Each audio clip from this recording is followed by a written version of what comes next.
Civilization Cycle interviews experts and individuals who understand the intensifying cycle of economic, societal, and government upheaval, so you can stay ahead of the changes in our world and keep your family safe. Fortunately for us, we can recognize that we're at the precipice, a point in history where we can all see the cycle changing. Where we go from here is up to us. So let's start the conversation, and welcome to the show. All these corporate journalists are livid because Marjorie Taylor Greene was tweeting that they can control the weather. Of course, she's referring to militaries, powerful individuals, the general, the man, right? But the media wanted to make it about the Jews because that's the only way they can go after Marjorie Taylor Greene when she talks about geoengineering, cloud seeding, and other weather manipulation techniques that are available. Now, I don't think it's fair to say that the insinuation was that the hurricanes perhaps were created intentionally or guided or directed or something like that, but you didn't explicitly say that. But you did point to Republican areas in the Southeast, and then the implication is there.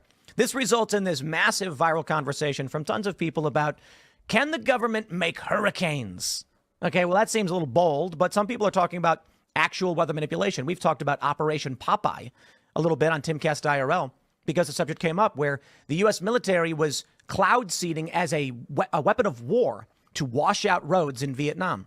Certainly this stuff does happen, and we also had a viral story recently about major flooding in the Middle East when a cloud seeding program went too far. So we're going to talk about all of this, climate change, all that good stuff, weather, weapons, and whatever. It's going to be fun. It's going to be silly, but we have a massive panel today. So would you like to go first, sir, and introduce yourself? Hi, David DuByne. I run the Adapt 2030 channel and the Civilization Cycle podcast. I was a former coffee buyer in Myanmar, and when we were purchasing coffee there, circa 2012, we were encountering cold leaf damage, leaf kill on the top, and then the bean density was decreased. But talking to the farmers, they told us that their great-grandfathers, who were also farming at that time in the 1880s, experienced the same cold wave. But you realize, and this is in Myanmar, so I was a global warming believer. So I went back to the end of the 1880s to take a look, and then suddenly I found these cycles through history that ebb and flow food production, and that follows right along with civilization cycle and decline, apex and decline. So I was thinking, if coffee production's affected by these changes, what happens when global food production's affected by these same changes? And why are your food prices rising and governments are responding around the world right at this second? Well, we're at the beginning of the cycle and the amplification, and that's what I'm here to talk about. And it overlaps right with the weather manipulation as well. Right on. Sir, who are you? I am Ransom Godwin. I'm the host of Mountain High Time YouTube channel. And, you know, I'm not an expert on anything. I've just been around the circle, continually getting banned everywhere because I seem to find the right topics to talk about that are taboo, I guess. So I keep getting banned. And now I'm the co-host with DuByne on Civilization Cycle, where we talk about how things are changing and, you know, some of these things like global warming. I'm not a fan of global warming. I don't believe that, but I also don't believe that governments have enough power to control things as big as hurricanes. I just don't see it happening. Right on. Sir. How you doing, guys? Into Thin Air. I run the Into Thin Air channel. I am a creator, private researcher. You got to slide over to your right a little bit. Oh, I can hear myself a little bit. Yeah, so I run a weather channel on X, YouTube, and it's kind of blown up now. I focus on other things besides weather, but the weather has been taking over lately, so that's why we're here today. I think it's going to be an awesome conversation. Right on. We got Shane hanging out too. Very excited for this episode today. Shane Cashman, host of Inverted World Live every Sunday at 6 on YouTube, and Weather Channel Reject, and I study fake clouds. What's a fake cloud? Fake cloud, well, there's a classification system. There's a whole bunch of, there's vintage clouds, with God-made. Fake clouds like were created. Cumulonimbus? No, fake clouds are products of either microplastics. Like God-made, like cumulonimbus? God-made. Well, just all types of vintage clouds. All classifications of vintage clouds. We have mutilated the clouds over the past 100 years with weather modification, microplastics, cloud seeding, you name it, chemtrails. We'll get into I heard at one time it rained frogs. It has rained frogs. Because what happened was there were small frog eggs that got washed up in like a storm into the air. And then when they came back down, it didn't literally rain frogs, but the eggs landed everywhere. And then people were like, well, there's also rained fish. Yeah, I heard birds. That too. We can connect that to heart, perhaps. That actually happened recently. Right? That just happened recently. What, the fish or the frogs thing? The fish, I saw the fish one. That actually, it's not as, I guess I would call it rare. based on what you read online.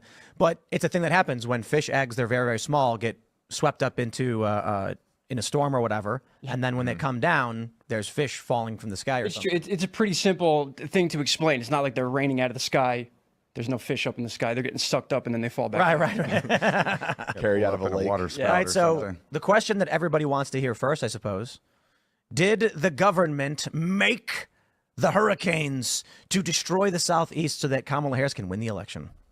Make or manipulate? Never let a good Well, I went for storm the go most to waste. extreme version of the story. Well, do you guys? You for say you our don't believe in I don't believe hurricanes that. being made. No, I don't think they can control it. Now, manipulating it is another topic because obviously they do have a lot of cloud seeding programs, and a lot on the internet right now. They're talking about lasers seeding clouds as well.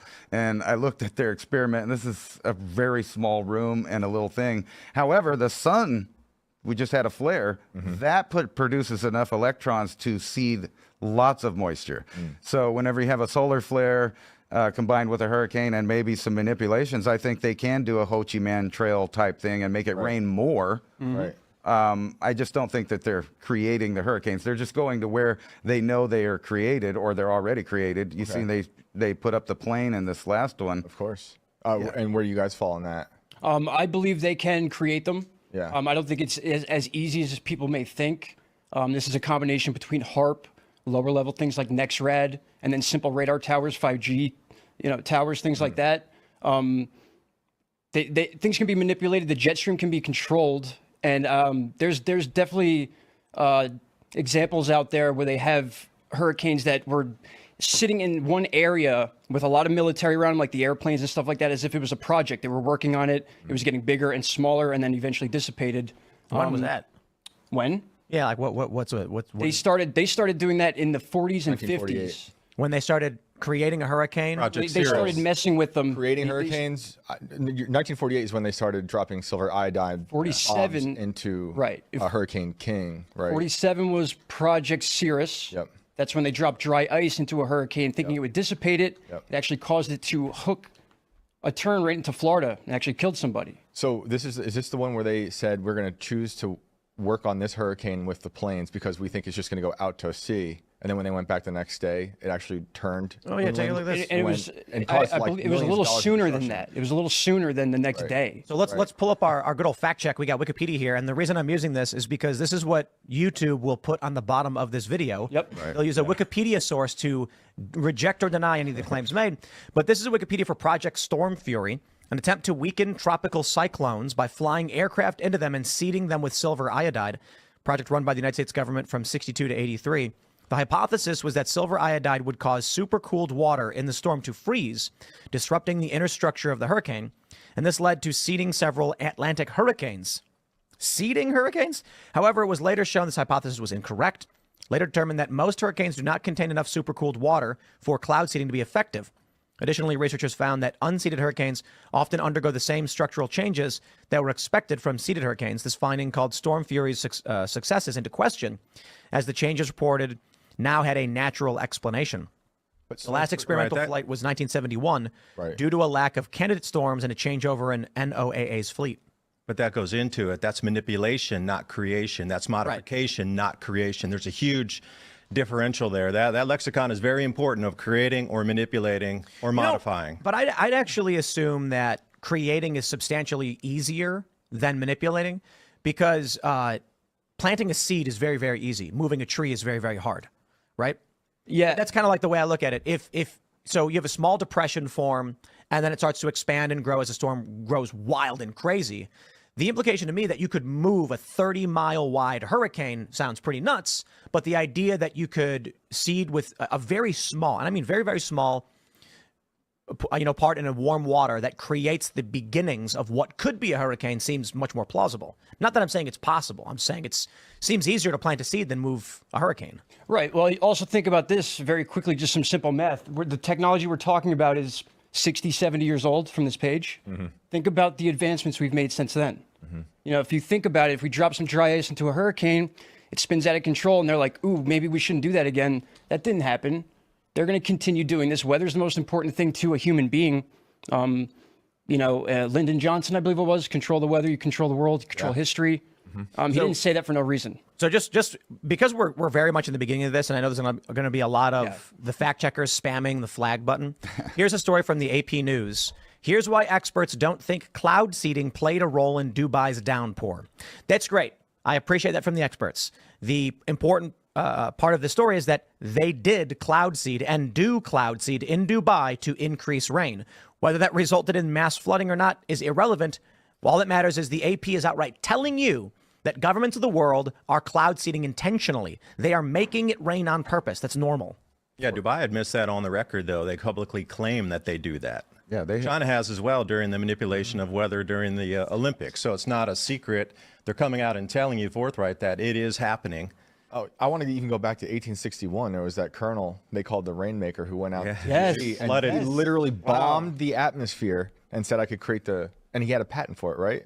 And they were like, and then he took credit for every storm. When was this? Yeah. 1861. Yep. 1860. What is this? Story? They called him the Rainmaker. I think there's an article maybe in the Intelligencer about him. You notice even Dubai, though, is still using the old tech. Like you're talking about that is really old tech, but have you seen the planes that they're using now to do it? It's the exact same tech. They haven't changed. I mean, it's like maybe a little more sophisticated, but they're still relying on this idea of seeding nuclei to get water to fall. And, to be fair to the conspiracy theorist, why did we do that on the Ho Chi Minh Trail? We did do that, and we did attack people with the idea that we were making it rain more. So is it that far-fetched that your government might want to sway an election by doing the same thing if they would try to win a war doing it? I mean, that's where I get into the conspiracy part of it, but I just don't actually think that they can do what people are claiming, like as far as pushing a hurricane or moving it around. I would give, I mentioned planting a seed versus moving a tree. I guess another way to put it is starting a fire is terrifyingly easy, but a wildfire is completely out of your control. Right. So is it, I think it is within the realm of possibility that the United States government or other governments have the capability to ignite what would be akin to a fire in an atmosphere. Absolutely. But controlling it, I don't know that I believe. Right? Because that's pretty crazy. You can't. I mean, I guess you can control a wildfire with controlled burns to try and direct it in certain directions. So, I mean, it's possible. I mean, you brought up HARP and talking about hurricanes. What can you say about that, and why would you say HARP? Well, HARP is the biggest type of technology. In fact, I believe there's even technology higher than HARP now. HARP's been around forever. High frequency, active, oral, radio research programs. Yep. Yeah, and why do people think that HARP changes the weather? It burns. That seems made up to me. Well, they are messing, with the ionosphere, right? But what we're talking about is really small. They're pushing a little bubble up. Nothing the size of a hurricane, nothing the size that could do that. See, that's not the point, though. For HARP, though, HARP's not creating the hurricane. HARP's adjusting the atmospheric conditions on Earth to allow hurricanes to be formed in a certain area on Earth. But keep a high pressure in place. The problem with that, though, is how could you prove that if all the hurricanes keep coming out of the same spots over time?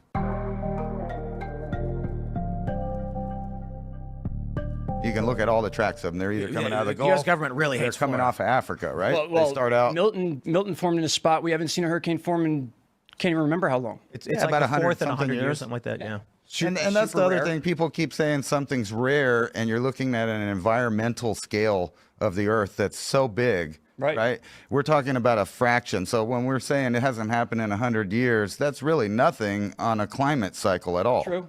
I think I got it. Yeah, absolutely. The HARP thing really it grinds my gears because it doesn't seem to have any substance to it. People just started saying one day that HARP is controlling weather or affecting weather, and I'm like, I've watched Alex Jones. I've read a whole bunch of crazy conspiracy stuff. I watched tons of conspiracy documentaries going back to when I was a teenager. One day, people are like, HARP is doing this thing. And as much as I've read the craziest, I can tell you all about the Denver airport and the sub-basements and the lizard people and the horse, the blue demon horse that killed the guy who made it. Right? That's crazy. And the pictures of the German kid with the iron fist. Every time I've read about HARP, there's this big leap where they're like, they built the thing, also it controls the weather. And I'm like, where's the missing I think it's more than just controlling weather. I think they're burning, they'll tell you they're burning a hole in the ionosphere, which is where radio transmissions go. Migratory birds use the ionosphere, the magnets with the cryptochromes. It's affecting something. I think it doesn't just stay in the hole. I think there's a ripple effect, honestly. And other people would say that by doing this, you ever heard of cymatics? Like with frequencies used to make sound become matter. I think there's something to Tim's point. The leap, that's for me is where I'm thinking of, if you can control something through frequencies like cymatics does with shapes in matter or sound into matter, that's a reason it could potentially be controlling weather. I just scale it up. Now the sun's frequency is changing, so that would also bend and also have changes in Earth's magnetic field. So could you do something at a higher amplification possibility by knowing that resonant frequency is changing, because it's a known fact Earth's magnetic field is declining. It was about 5% per decade, but now has that sped up? I mean, the swarm data has gone offline. So use cymatics and bring it into a different magnetic field state, and then could the output be different because of that different field that it's evolved in? Yeah, I think there's a potential for something nefarious to be happening there. I'm concerned about this, right? Because we got a few super chats from people saying that it's either HARP is disinformation or distraction.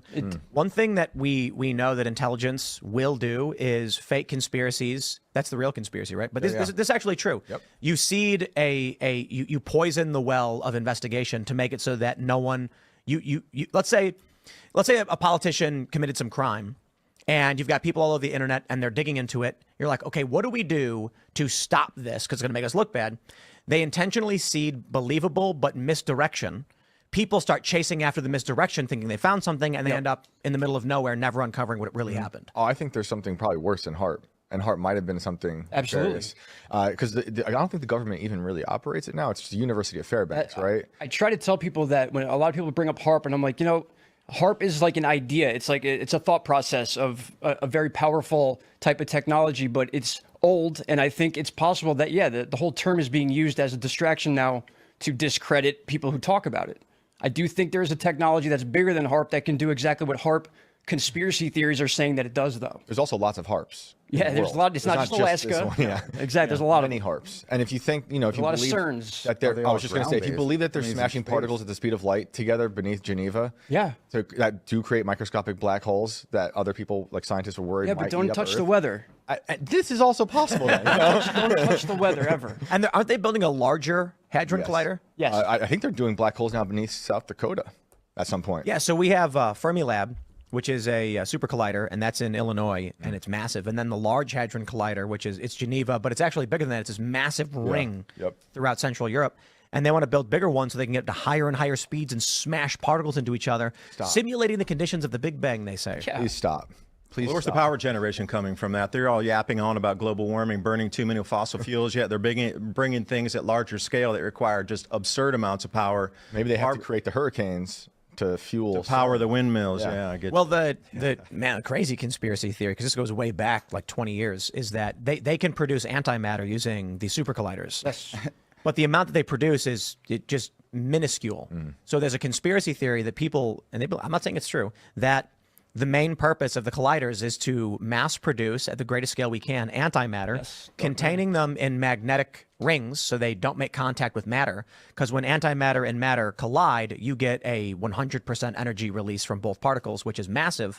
So the conspiracy theory has long been antimatter weapons would be the most devastating explosive weapon man has yet created. Imagine a nuclear warhead, but it's the size of a hand grenade. Right. Yeah. Or smaller, actually. Right. I think any of this stuff is possible. I can't say about these hurricanes exactly. I do think that there's people hiding in power who can manipulate stuff. But I also know typhoons. Kublai Khan had to fight against typhoons. I don't think there were people back then. Maybe there were old governments with lots of power hiding underneath the ground, controlling them. But we have Russia building tsunami bombs. I mean, these things are Well, here's the funny thing about that. Earthquake bombs. Tsunami bomb is, we get it. And it's not a conspiracy theory because the mechanism of it is so basic. Yeah. We detonate a nuke underwater and it sends a bunch of water. Yeah. So the thing is, if someone were to say, we detonate a bomb, superheating an area, creating a depression or something like this, which could, has a 3% chance of creating a large tropical depression, and then maybe a 3% chance of becoming a hurricane, is that so far-fetched?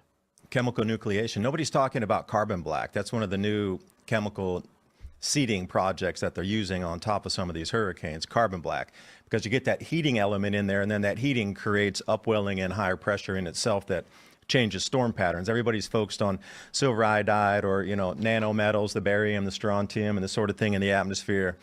But very, very few people are talking about carbon black seeding. What is that? Carbon black has just graphene How do particles. they do it? Same? Are they delivering it the same way? Yeah, same exact way, same delivery system. Canisters and stuff or whatever through planes. Interesting. And what But think about the heat absorption on carbon versus a reflective part of like a nanoparticulate of metal that would be reflective, which they use for supposed geoengineering to bounce and block sunlight, but now absorb the heat.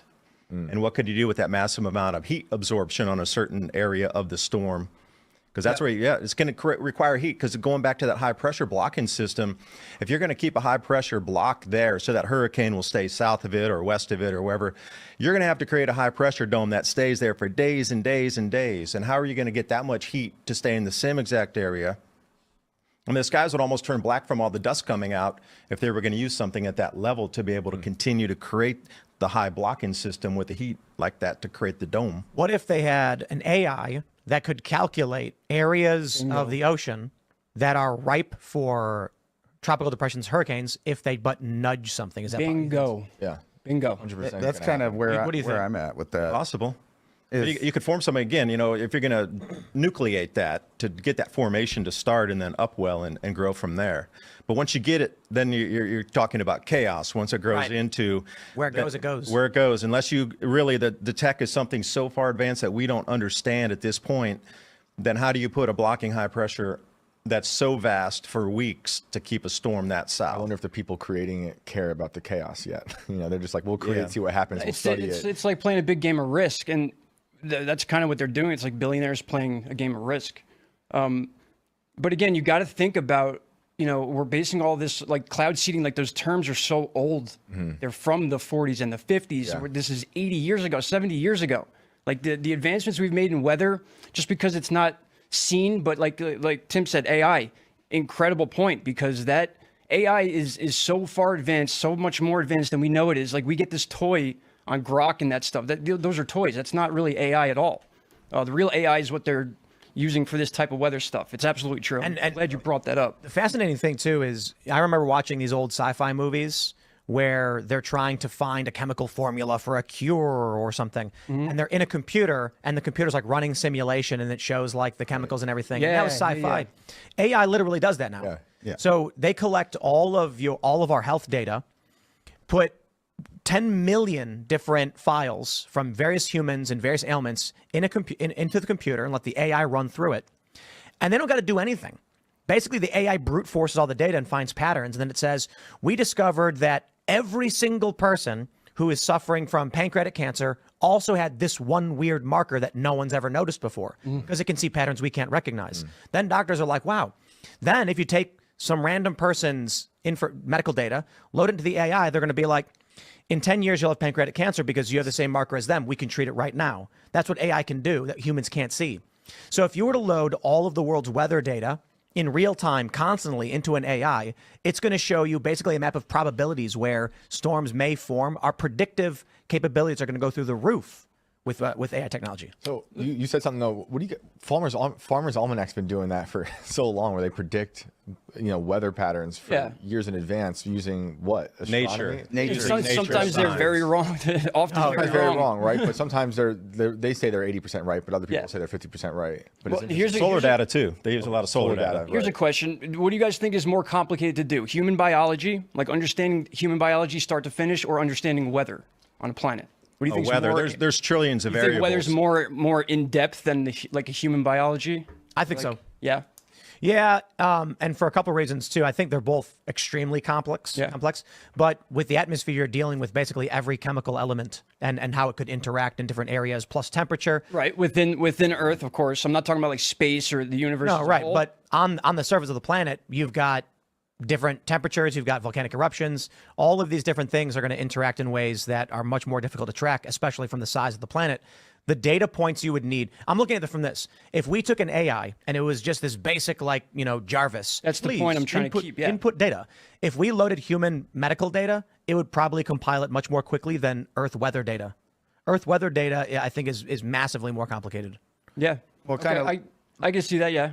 Well, I was going to say, kind of look at, they're already using AI for their spaghetti models and all kinds of stuff. But when you think about that, really, if you've seen what happens when you allow an AI to have access to a quantum computer. You're talking about next level computational stuff. So I would agree that with all of the data that we have, they might be able to find the right spot to seed or things like that using AI, and maybe even know where it's going to go. But look how they do the weather now. I mean, they're Not only that, AI could just be like, if silver iodide is added to this area, the chance of a storm increases to this. It could say if potassium, whatever is a chloride is added to this area, the chance of a storm becomes this. You don't even like the AI stuff is this is why all of the world's governments are racing full speed towards AI, because it is the most powerful super weapon. Right. You don't need to make the weapon. The AI will just tell you. Shoot. The AI is just going to tell you, if you heat this one area by 3 degrees in this radius, this will happen. And you're going to be like, okay, you don't need to build a weapon. And then you're going to be like, how do we heat it up? And it's going to say, take these metals and take these things, combine these chemicals, and it'll do it for you. I think that's what they're doing right now. They're exploiting situation that they've have data for a long time. So if they were going to manipulate the weather, they do know where and what time. I think the problem is they don't have a good understanding of the long cycles of things in order for them to control it the way that people are talking about. Just think about like 536 AD, right? All of a sudden you have empires everywhere. They're expanding, and then something happens, and then followed by several volcanoes, and then everybody's dying. Everybody's starving. It's cold. That could happen like that right now, and they don't even know the trigger. They blame the volcanoes. There might have been some in Ecuador and Greenland and other places, but they don't actually know what the trigger is. And now they're saying maybe there was some kind of cosmogenic, part to that, like the meteoroids adding to it, or possibly the sun did something, and now we're looking at the sun kind of stepping down. And the whole thing with global warming, they're trying to convince you that the planet is going to burn up, and you can look at million years worth of cycles and figure out that we're at the end of a glacial period. So Interglacial. the interglacial, yes, excuse me. We're at the end of interglacial, so it's only going to be going into a glacial from here on out for the next 80,000 years. Not that we're going to be here, but we did a show. I think it was a few months ago, maybe more than a few months ago. We were talking about the poles shifting, and one of the interesting things that was brought up that I didn't really think about, but it's so obvious, is that there's a glacier in Indonesia. That there's a gigantic ball of ice on top of a mountain in Indonesia. And it seems crazy because it's a warm area, but at the high altitudes, these glaciers take very, very long times to melt. And so thinking of that, and then hearing stories about global warming, it really does feel like either when I hear about climate change scientists and, NOAA or whatever, or the climate scientists and blah, blah, blah, it feels like a kindergartner trying to explain what's going on with the weather without having enough data or understanding of the billions of years. Right. And no disrespect to scientists. This is what humans do. We try to understand to the best of our abilities and make guesses. But there was a point where we thought that the Earth was the center of the universe. And then we kind of figured out later on, when we started looking at stuff like, mathematically it doesn't quite make sense. I think there's a strong possibility when you look at everything. I'd say it's a 100% probability. We are wrong about all science. But to be fair, 99.9. What we get right is what we can replicate. We can make video games, we can drive cars. So science does get us to these points where we can predict and make these systems. But to predict global weather, I don't know that humans have been around enough, tracking enough data to really understand what's happening. Yes, let me combine these two ideas, and then Brian, I'd like to get your opinion on it. Howdy, partner. People are having dinner and the smart ones are eating beef. Let me tell you a brief history, or more accurately, a beef history of dinner. Domestication of cattle happened around 8000 BC. But that's not when beef became what's for dinner. We've been eating beef since times before history. The earliest cave paintings have beef eloquently depicted on the walls. Those cave drawings of the hunt were for the aurochs, a primitive bovine. That's right, beef. Like I said, people are having dinner now, and the smart ones, well, they're eating beef. Americans want great food today. But we also want to have great food to eat if things go south in a hurry. Unlike most companies that take the cheapest, worst parts of the cow, then turn them into beef crumbles, whatever that is. They freeze dry them in hopes that their customers will never actually try to eat it. Our premium beef cubes are sous vide, freeze-dried, and ready to be eaten right now, or in a decade from now. We want you to eat our beef now, so you can buy more. Prep with steaks, not with beef crumbles. This is a high-quality product. It's all American beef and 100% natural. None of that craziness of lab-grown meat and mRNA jabs. Our beef has a shelf life of 10 plus years. This is high-quality cooked and freeze-dried beef for long-term storage or not. Eat well today and eat well tomorrow. Click the link in the description to get your Prepper beef with Prepper All Naturals, so you will always know what's for dinner. So going back to this, if you're going to really control weather, not manipulate it, not modify it, you're going to have sensors about every foot on the planet to understand what's going on from the ground level up to what, 18,000 feet, maybe 20,000 feet. The same thing is true with what we get fed with global warming, global temperature data. They don't have sensors everywhere. In the oceans, it's barely covered. They might have a few buoys out there. And when they're talking about overall land temperatures, there's very few temperature data stations collecting data anywhere.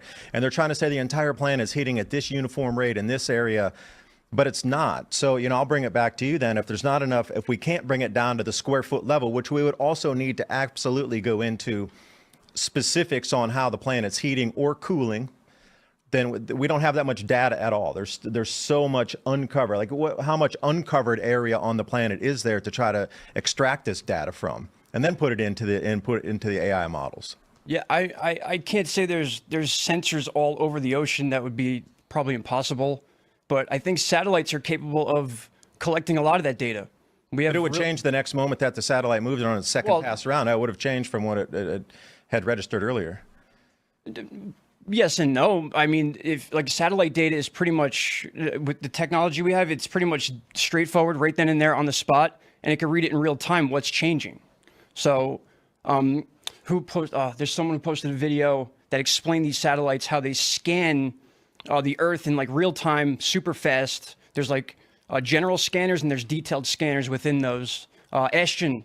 Talking about the infrared. Forbes. Yes, Ashton Forbes. The Lockheed Martin. Yes, he put out there's a video. I can't remember what it's called. Global heat mapping. That might be your answer right there, actually, on how to track things, because that satellites same can idea, do that. They're I know going around the Earth and they're checking in real time using infrared about what's going on. Your phone is doing that. The tablet's doing that. The computer's doing that. All your smart meters are doing that. Your smart appliances are doing that. Your PlayStation, your Xbox, even my Mavic drone, you can adjust the sensors on it to let it know. And they're infrared cameras, and they're just as detailed as the one that you get to use, except for you don't get to record with that. I'm sure China, takes all that data, but that actually is a real thing that they are doing to the planet to keep track of everything, and it's happening down here on the ground level too. And people forget that. A lot of people are getting surprised because they capture themselves in a security camera, and then they see that their phone is taking pictures of them nonstop. But it's not just your phone.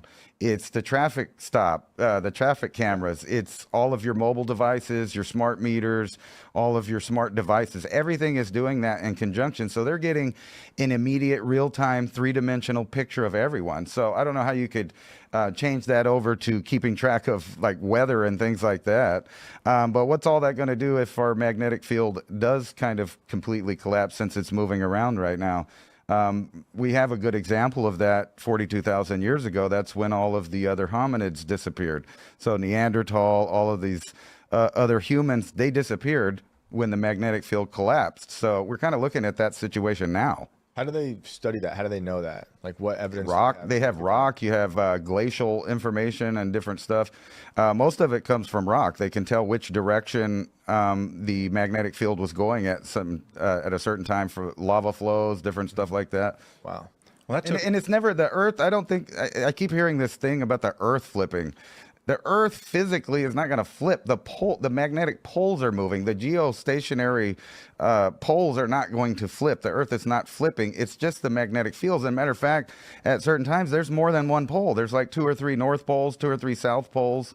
And there's no way that they could, know what's going to happen in those kind of magnetic environments. So if we have all that data, and like you said, we can follow these glacier movements and stuff like that and understand what kind of period we're moving into, why are they pushing climate change so bad? I have no idea. Every commercial, like a Burger King commercial, will be about climate change now. Yeah, Well, that same I think that- information I don't think it showing is that that way the ice anymore, is actually. growing. So this came up in the Maybe the internet. debates. One of the big talking points around the debate with Trump and Kamala was that climate change only got about 30 seconds. And instead of answering the question, they immediately just deflected and started talking about something else. And a lot of people pointed out, wow, when climate change can't get a seat at the presidential debate, it's no longer become a priority for these people. Right. One of the challenges for me is, I'm certainly fine with believing that humans are polluting in it to a large degree. And, they want to blame the United States for it, but it's largely Southeast Asia and South Asia. So pollution is bad. But the problem I have is Barack Obama buying waterfront property while advocating for climate change, saying the water levels are going to be rising and things like this. Mm-hmm. Certainly, you make the argument, yeah, but the water will rise over 100 years. But they've made even crazier arguments. Greta Thunberg said, 4 years ago, she had waited 3 years left before irreparable damage would take place. Now Greta Thunberg is screaming about Israel. Greta Thunberg made a video where she said, Israel is climate change because the energy companies, they are funding Israel. And it's like, so climate change as an activist thing is dead. Fundraising for it is gone. Greta Thunberg is pivoting to Israel because she's got no career in climate change. I feel like the whole narrative is gone. Well, think about this. Slide number 27. About 12,800 years ago, something happened that eventually caused the ocean to rise 400 feet. The problem with that is that we had a lot of ice. Where is it? No, not immediately. It didn't happen immediately. But my question is where's all of this ice where's all the water gonna come from to raise the ocean? So this slide is this is the Sahara, and when was this? 6,000 years prior. So you're looking at present data versus 6,000 years prior. So, when you talk about water erosion on the Sphinx, that would be during this time. But, that puts the dating of the Sphinx into question if there's water erosion at 6,000 years prior and they were supposed to create the Sphinx 4,000 years ago. But that's a different topic. But it's showing you that the possibilities of the West African monsoon coming back in and changing pattern right now is one of the reasons we're seeing an enormous amount of floods across North Africa and the Sahel, which comes into the point where I would talk about if we know that certain areas are going to get cooler on the planet and we'll lose crop production, then where would you set up a new growing zone knowing that it was also in change to become more wet from the above ground water resources, and then as well the amount of aquifers below that, maybe the Nubian sandstone aquifer or the Sus aquifer. We're talking about thousands of cubic kilometers of water beneath there that could be tapped and brought up to supplement the above ground water rainfall. And slide 28 is just a little bit easier to want to look at as well. Just a little easier version for you, but you can see the change and also the pockets within that of desertification and also forest, even though it's in the desert. The oases is what people talk about, but you can see this Holocene change or the mid-Holocene changes. So we're coming back into a gigantic change. They're not building the new Renaissance Dam in Ethiopia that's filling to have the largest hydroelectric project in Africa in one of the driest parts of Africa, unless the cycle's changing to consistent rainfall. So I have a question, right? You're saying that 6,000 to 8,000 years ago, Sahara was largely forested. 6,000. 6,000 years ago.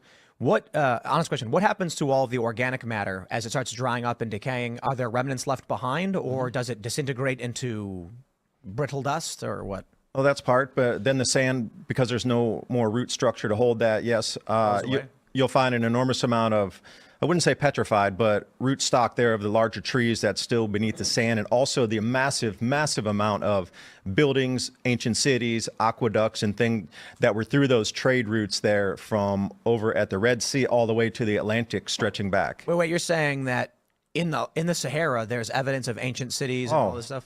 Everywhere. Oh, wow. Everywhere. Cool. Well, You ever heard of Michael Tellinger? I have. He does a lot of the South Africa stone circles. That's basically along the same concept. These are thousands and thousands of years old, and it's like like sound frequency designs. They're not structures where people lived. These are like power plants almost, in a way. It's wild stuff. Michael Tellinger, incredible guy. They find petroglyphs out there in the Sahara that show hippo, giraffe, all kinds of stuff. We know that area was a wetland for multiple times. Back into the Pleistocene, too, there was all kinds of animals. That's one of the areas that man was first running around in North Africa. Do we have that graph of the? Remember we were talking last night about the Hunga Tonga volcano that went off. And there's where all your water's been coming from. I do. I Right have over that here. North Africa. If you notice it, that's what's slide number 9. Africa looking green right now. Slide number 19. And we could talk about the African mega lakes. You see those black structures in that last one. Those are mega lakes, larger than our Great Lakes. But this is the amount of water vapor that had been pushed up into the upper atmosphere, into the mesosphere from the Hunga Tonga eruption. Now, this goes through every single layer further down, and you'd know, but this is in the mesosphere up around 85,000 feet. Look how much extra water is up there right now. Wow. Yeah. This explains a lot of different cloud formations that are happening, and you can bring it down into the different hectopascals. 10 is the highest there, but we get down to like 26 HPA or 26. Now, why was there so much flooding after 2022? Yeah, because additional 14% more moisture in the Earth's atmosphere ejected in a single event. And this was in 2022? Correct. Talk about cloud seeding.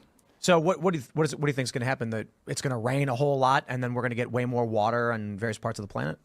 Well, not that, but you could probably explain it better. Like when this water is coming back out, how does it integrate with the storms? Now, you can ride on top of a natural cycle to get a larger output. And this is what I think you're getting into with trying to manipulate these weather systems. Now, if you knew there was more moisture coming in from the rain out of all the water, 14% more moisture in our atmosphere coming out at a certain rate, depending on how high it is in the atmosphere, Earth's magnetic field is changing.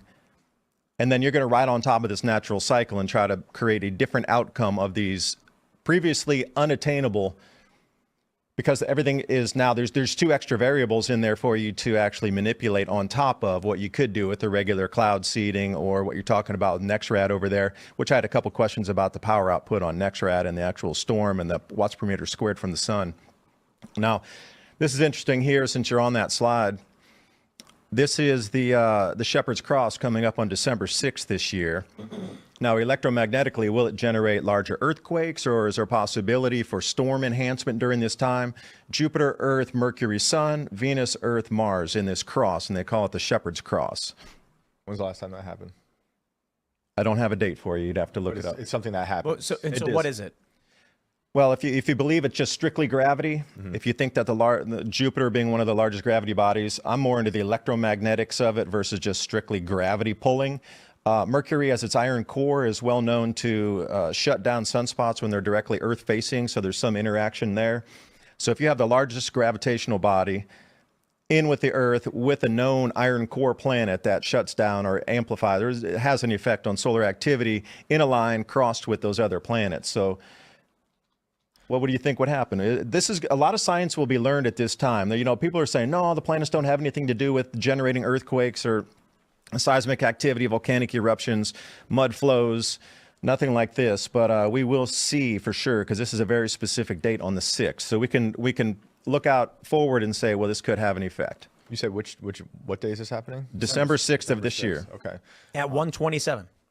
Is that Eastern time? It seems like they... UTC or Eastern? Yeah, I'm good. They don't use all of the stuff whenever they're talking about like why something happens. Like if you were talking about the floods, you would have to add all of these ideas. There was a comet that just went by the sun. We've had that probably sparked solar flares, or at least interacted with it. And we know that solar flares, when we have a geomagnetic storm, affects cloud seeding as well. Right. So, and then you add Tonga. That was all of that ocean water put up that's extra, right? And then everybody's like, why are we having these, 100-year floods or 200-year floods, 1,000-year floods?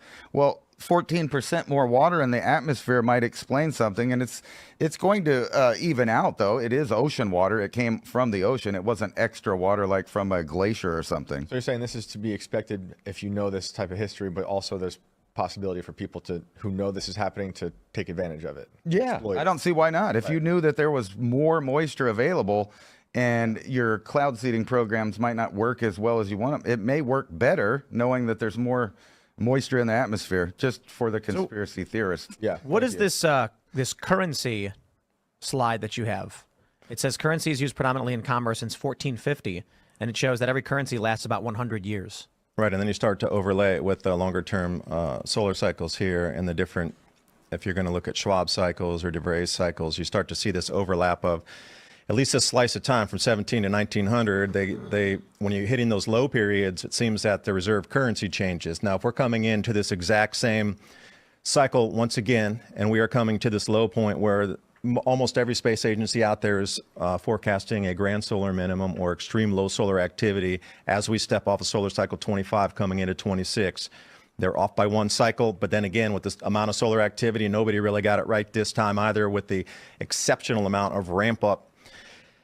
So if we're really following this and the energetics are understood by those that don't generally talk about it to the public or allow the public to know, that in the energetic cycle would also signal the end of a reserve currency period, then we're starting to see that, the formation of the BRICS right now. We're moving into a different currency itself.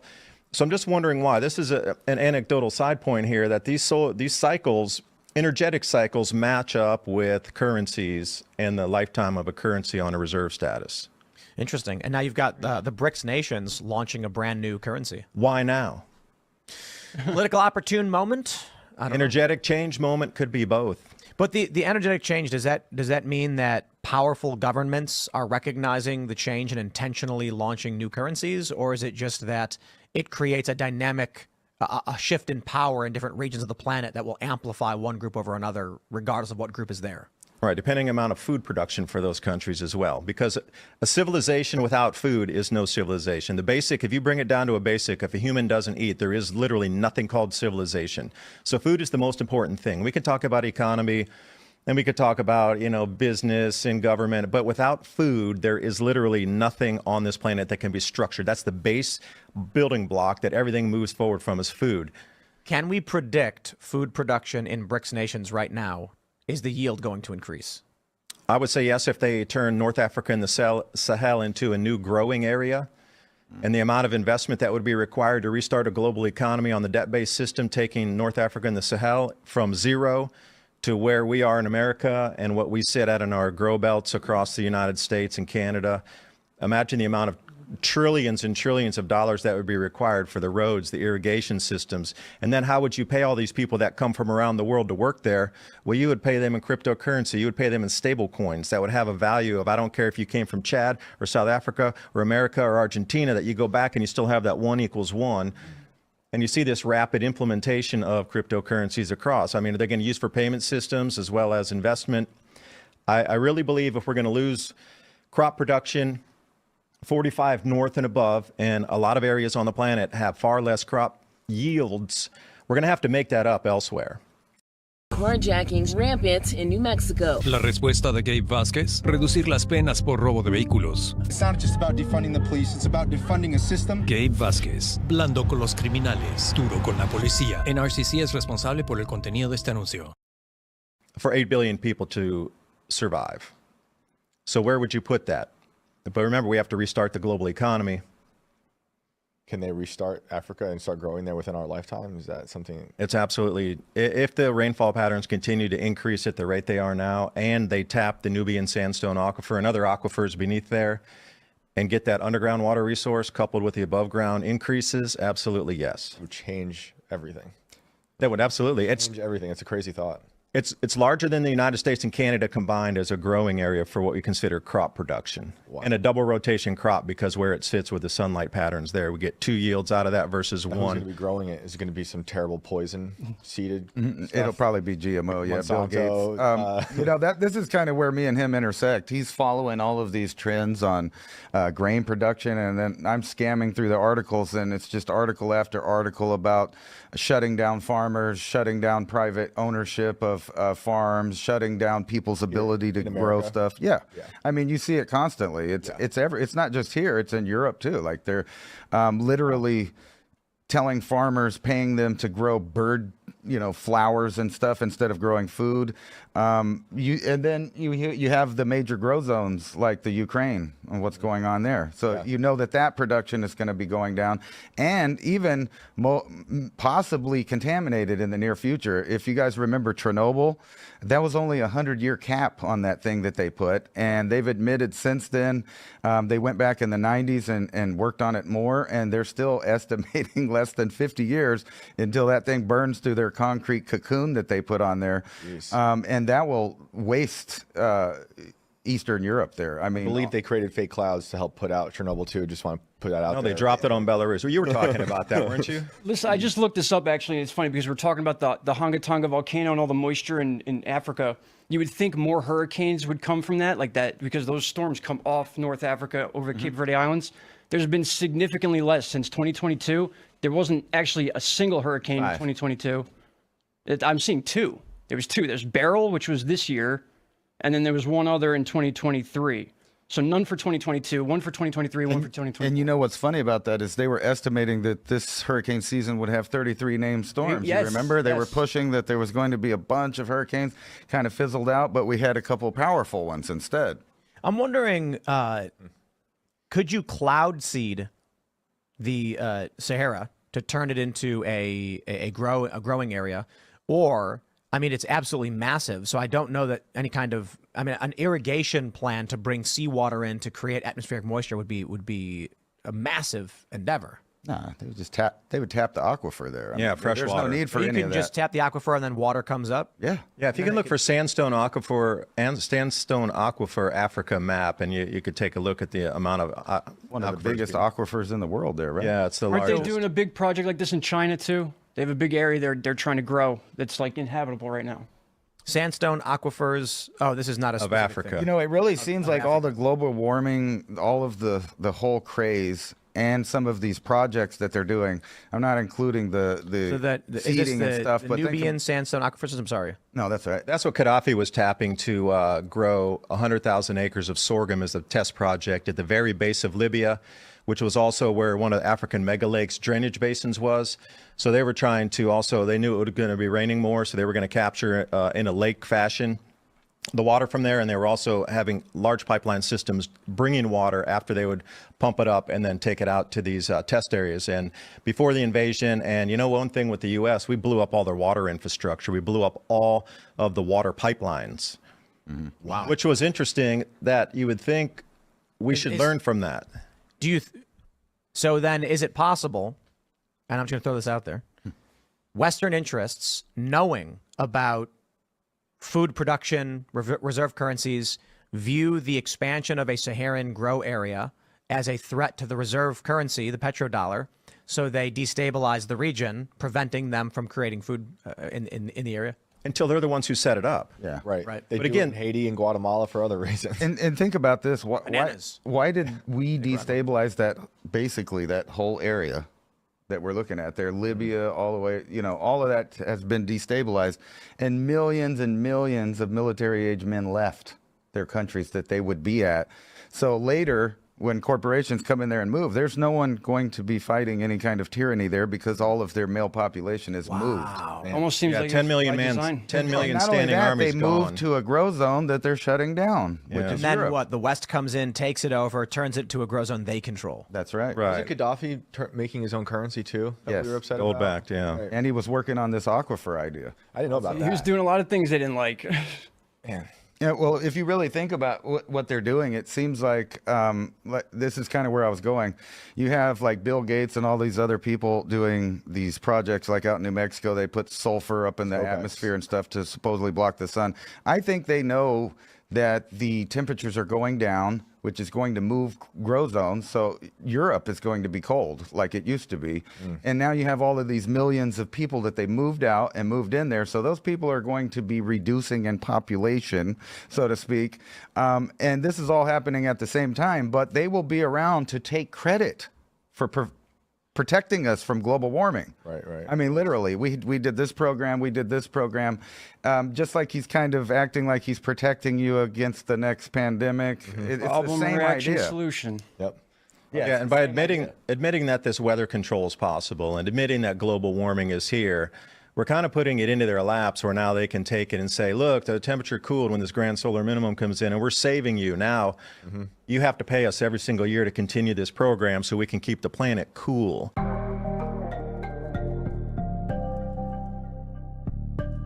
It's a wealth transfer program, and they're riding on top of these natural cycles in order to manipulate the mind through all these preset narratives like global warming. If I knew the cycle was coming in enough to change weather where every single person would see it in front of their eyes, I would have to make an excuse or build a narrative into that. Right. And also never let an OPEX is almost emergency like go the to waste. vaccine. Isn't that what they All say? this, never the let same ways they Same build thing with a fear, storm. right? Yeah. Same theories That's with the interesting. storms. If something's brewing and they can take control of it, they're like, you know what, this one's a good one. Let's use this. There's stuff going on they need to push. This is something I want to bring up before I forget. Oh, the one on the left, right? That one, right? Yeah, you got it. That's all the aquifers that are beneath Africa right there. Yeah, there's a video we should check out in a little bit. It's from that this is TV show. massive. Yeah. But so they could. It doesn't seem like the greatest undertaking, if that's the case, to begin reclamation of the Sahara. They I pulled up an article on the Great Green Wall, which I'm sure you guys are familiar with. They're planting rows of trees to stop the expansion of the Sahara Desert. Yeah, just look at Dubai, right? So whether cloud seeding is real or not, they believe it. They have a whole mission control center like NASA acting like they're controlling. Well, it is. Cloud seeding is absolutely real. It is not science fiction. I don't even know why people dance around that. It's been done for a very, very, very long time, and that's why I pulled up the article from the AP that says, "Don't blame cloud seeding for the flood," which is to literally say, of course they're doing it. They do it all the time, but it's not why it flooded. Fine, I don't care what your reason is. They are cloud seeding. No, they definitely know how. I mean, they proved it in Vietnam that we can take a cell or a storm that's already going to come through and kind of make it dump rain faster or before it was going to. Like, say, if you were doing that to the U.S., I don't know, you might make droughts where it rains in the wrong place or something like that. In the late 80s, early 90s, they're already worried about so many flights that the Midwest was losing like 30 days of sunlight because of the amount of clouds being formed by the smoke trails. Right. And that's like 9/11. They said there was literally nothing happening all of a Right. sudden because no planes were flying. look what happened during lockdowns. They shut the world off, and all of a sudden people could see the Himalayan mountains again. Right. It's crazy. Blue skies all of a sudden. So you're saying that the lockdowns? Well, I mean, they wrote this in the New York Times. The world is healing. Lockdowns opened up natural sky for the first time in a long time. But what is that? Because humans weren't driving anymore and there was less pollution? Perhaps driving, but flying. Everything was Right. kind of grinded to a halt. Industry, a lot of places stopped. I noticed the bugs came back. Bugs came back. Do you know about the windshield phenomenon? Yeah. When I was a kid, you'd go drive down the highway and you'd get out of your car and it's covered in bugs. You go on a road trip, you're stopping to get the bugs off. Yep.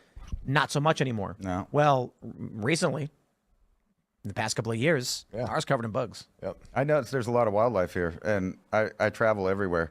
And that is one thing that I noticed that is different from when I was a kid is that phenomenon, but not just with the bugs, with the animals. When I was a kid, there would be animals every 5 feet on the highway. Yeah. Like literally everywhere. I don't see that anymore. Now they're saying the next great lockdown might be the climate lockdown. Oh, for sure. They want climate lockdowns. But I don't know how you muster that up. Slide 8. Slide 8. Well, I just wanted to show you this one here because it's relevant. It's occurring right now. So we're coming to this high solar activity period, and that's if you go to Syslo, you can find the sunspot average count daily on this one, and that's that chart right there on the left with the yellow. And at the bottom, this is off Dr. Roy Spencer's site at the University of Alabama, Huntsville.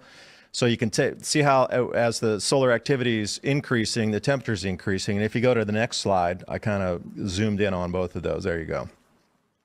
Wow. So we got solar activity increasing, ramping up, and you saw massive ramp up. And then it's higher than the past decade plus. Yeah. And this is where everybody got it wrong. So every forecaster out there, 0% were correct on how high the solar activity was. I was also incorrect calling that we were heading into a cooling period. But it seems whatever was going on, we're at that transition phase where nobody got it right. And perhaps this solar cycle 26, now space agencies are going, oh, we're coming into very, very low solar activity predicted for sunspot counts through this solar cycle 26. Do you think there's a possibility of the big one, the solar flare that fries all of our electronics? I am super glad you asked that. Slide 4, please. Slide 4. Slide 4. I was already thinking about you. Here we go. Uh-oh, this looks scary. There's a lot of red. I'd be here. scared. There's a lot of red. What's going on right now as we're in this room? Yeah, so the top X flares from this year so far. So the X9 was just yesterday, and you saw the aurora around here too. Last night we were outside. We saw Everywhere. We were outside. Northern Lights in West Virginia. We were outside the hotel. Some of these pictures are insane that we got last night. Unreal. Yeah, Brian and I were outside. Yeah, West Virginia. He and I were outside. Crazy. The pictures I saw, nuts pink in the sky everywhere. Keep in mind on this chart, so the Carrington event is like an X, let's say 40, because they don't know whether it's 35 to 48 is kind of the estimate. But look at all these are all little in comparison to that. So what we're talking about that would hurt society, satellites, wires, would have to be like an X40 or above. and that's just not there. But these can getting affect bigger. human health. Yeah, well, getting bigger. Yeah, not only that, and I got They're getting bigger, but notice the months on them too. They're getting larger, but notice the months that they're occurring. Right. So we have these groupings of May, and then we got September, October on the largest ones, and you notice they're coming up in scale. So I thought to myself, if you go to the next slide, I thought to myself, I'm going to go take a look at the solar geometry. So this is in May. And the Earth is on the other side of the sun, and we got the squaring planets. They're starting to form their square. So Jupiter, Saturn, Uranus, and Neptune, they're beginning to get into this final configuration, which we'll have at the end of the month here. So if the largest of the flares are coming as that same configuration's forming, but the Earth's on the other side of the sun, and then continue to the next slide, then here we are at the end of this month. We're going to be in the middle of that field. So my conjecture is that if we were, I'm saying if, not predictive, but if following the trend, larger solar flares would be occurring in these next 3 weeks, just based on the ramp up and where we sat in and how the outer gas giants were forming in their square formation. And will we see electromagnetic changes on the planet? And this is why governments are preparing for so much. Because if we are going to experience an electromagnetic difference of change, your perception of reality is going to change. Yo, this is wild. I just Google searched. This is from the last night. Yeah. Northern Lights in West Virginia. Yeah. Right. So we are not that far north. I mean, X9. Now, what if it's an X11? Then you're going to see this, and it'll be moving this You say time. your perception of reality is going to change. What do you mean? I mean, just the way that humanity views the meat suit that decodes this construct in front of you will change in a different magnetic field. You talked about cymatics. You change the frequency, the shape changes on the plate. Yeah. So change the magnetic field, and then how does your brain, that the lobes of your brain electrically connected, and that electrical connection is going to vibrate higher? How's that going to change how the information flows between and what you optically see or hear? they did experiments where they put this helmet on people and blasted them with massive electromagnetic waves, and they said they felt the presence of God. Yes. What if there is, I don't know, an X40 that fries all the electronics and then just shocks people's brains into feeling the presence of God? We were just lifted. What would that civilization turn into? What would we turn into? I am glad you brought this up. That's wild. He's on it. I'm glad you brought this up because we're entering in the age of, I don't know if you know what the hydrogel platform is. It's basically nanotech, right? So you can affect nanotech with electromagnetic waves, and they're doing experiments on rats and on like flies and stuff. So I get that that's not human, but they can control the behavior of either the rat or the flies, from everything to making them excited sexually, hungry, not hungry, mad, angry, all of that stuff. So if you can imagine, some of the conspiracy theories out there talking about 5G and all of these other things, think about a world that has less of a magnetic field. So in other words, the background magnetic field of the Earth is not as strong as it normally is. It would be Get that job done. To protect our border. Protect our border? Does Gabe Vasquez think we're stupid? He said he wanted to tear down the wall and sell it for scrap. Radical liberal Gabe Vasquez. He's protecting his job, not the border. It'd be a lot easier to use these programs to manipulate people into all kinds of things. And like I said, everything from hunger to anything. I feel like the hunger, the starvation part's not so much there, although in some parts of the world it is. But in terms of people losing their minds, you could say lockdowns had a lot of a profound effect on people's mental health, but it just seems like people have lost it.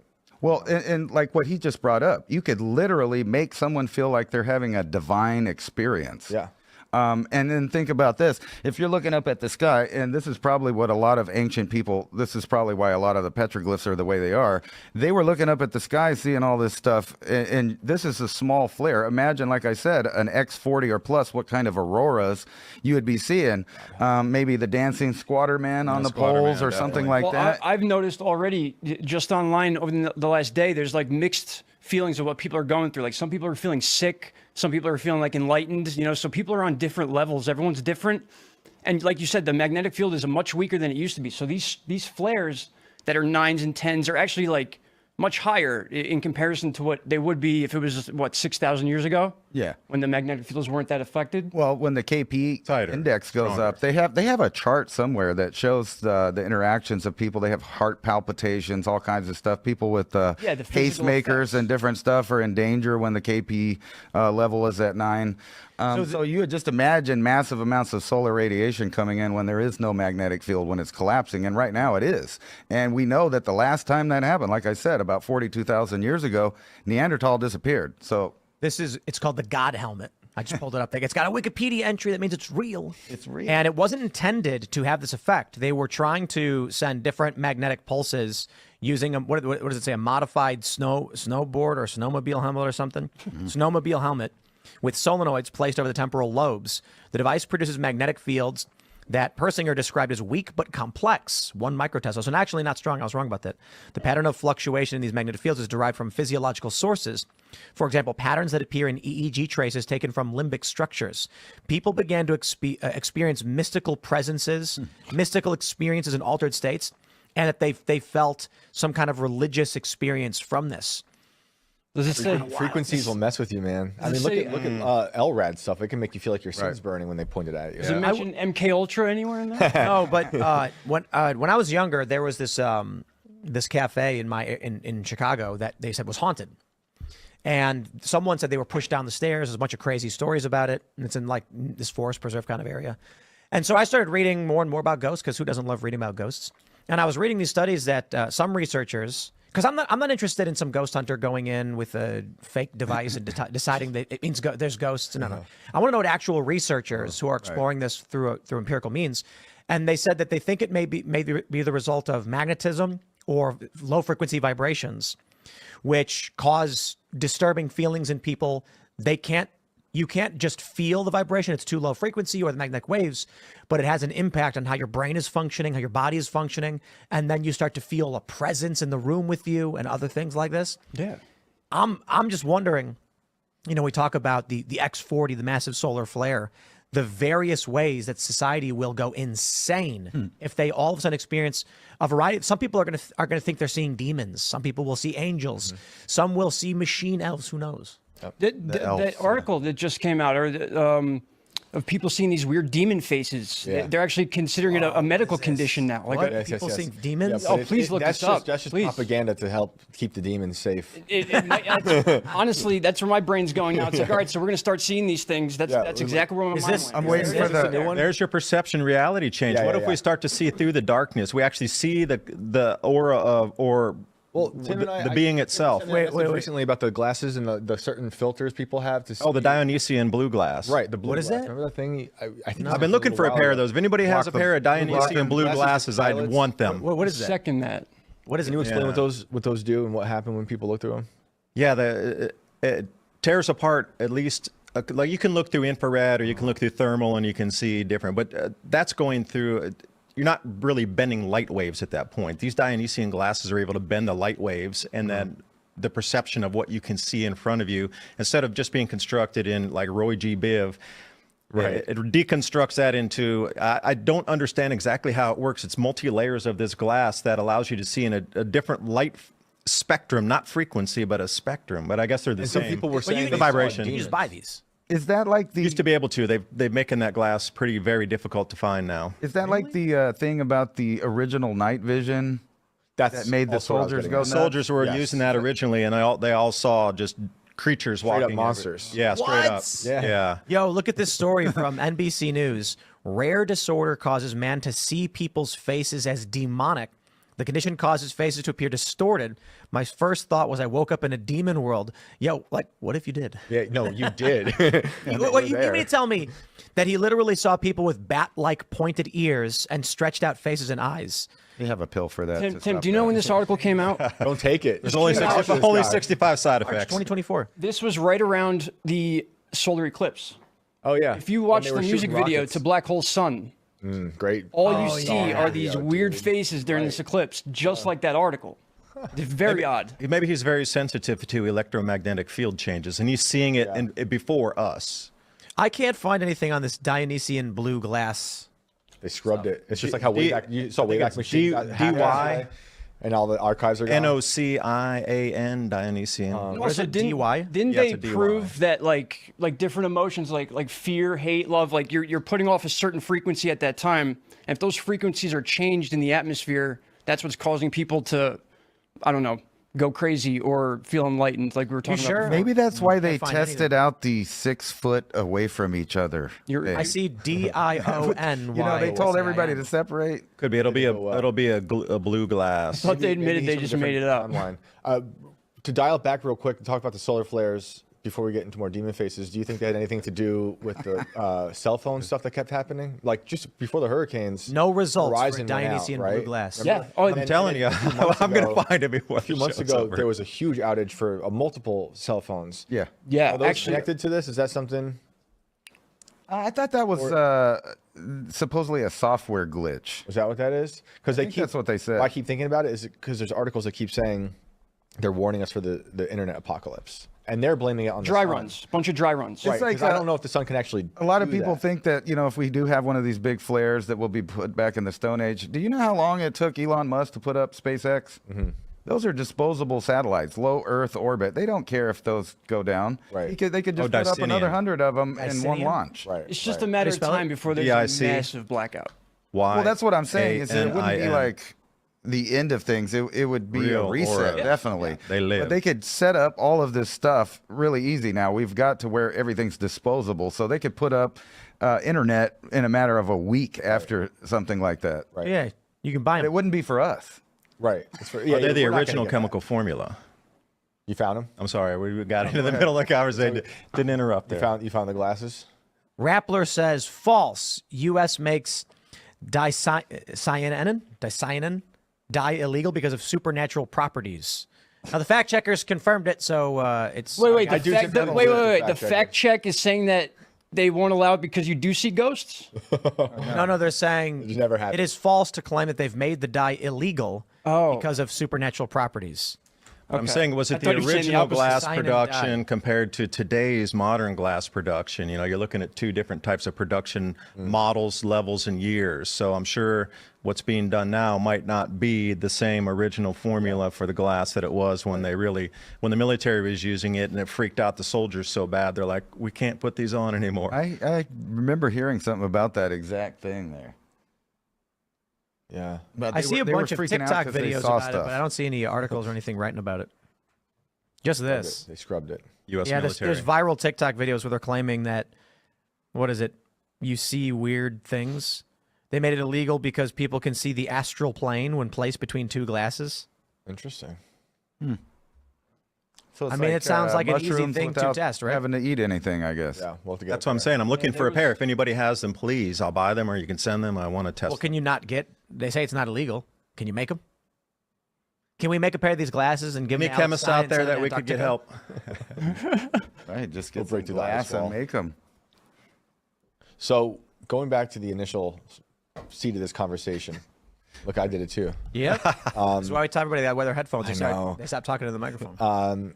What did you see that might have been anomalies or not anomalies with these storms as they traveled through the into the country? You didn't see any. I don't think that I saw anything. I mean, I'm really looking. The only thing that I can say is, not to fuel the conspiracy theories, but if you remember in 2020, a hurricane plowed through right at the north part of Florida and Georgia, which put out a bunch of voters at that time. So I think that's kind of feeding this one, Right. As far as the election thing and anomalies. I don't know, because it didn't take but five seconds to look on the internet and find out several storms, just like Helen. Matter of fact, two, like one in 1916 and another one I think in the 50s, did that same path, flooded the same area, not to the extent.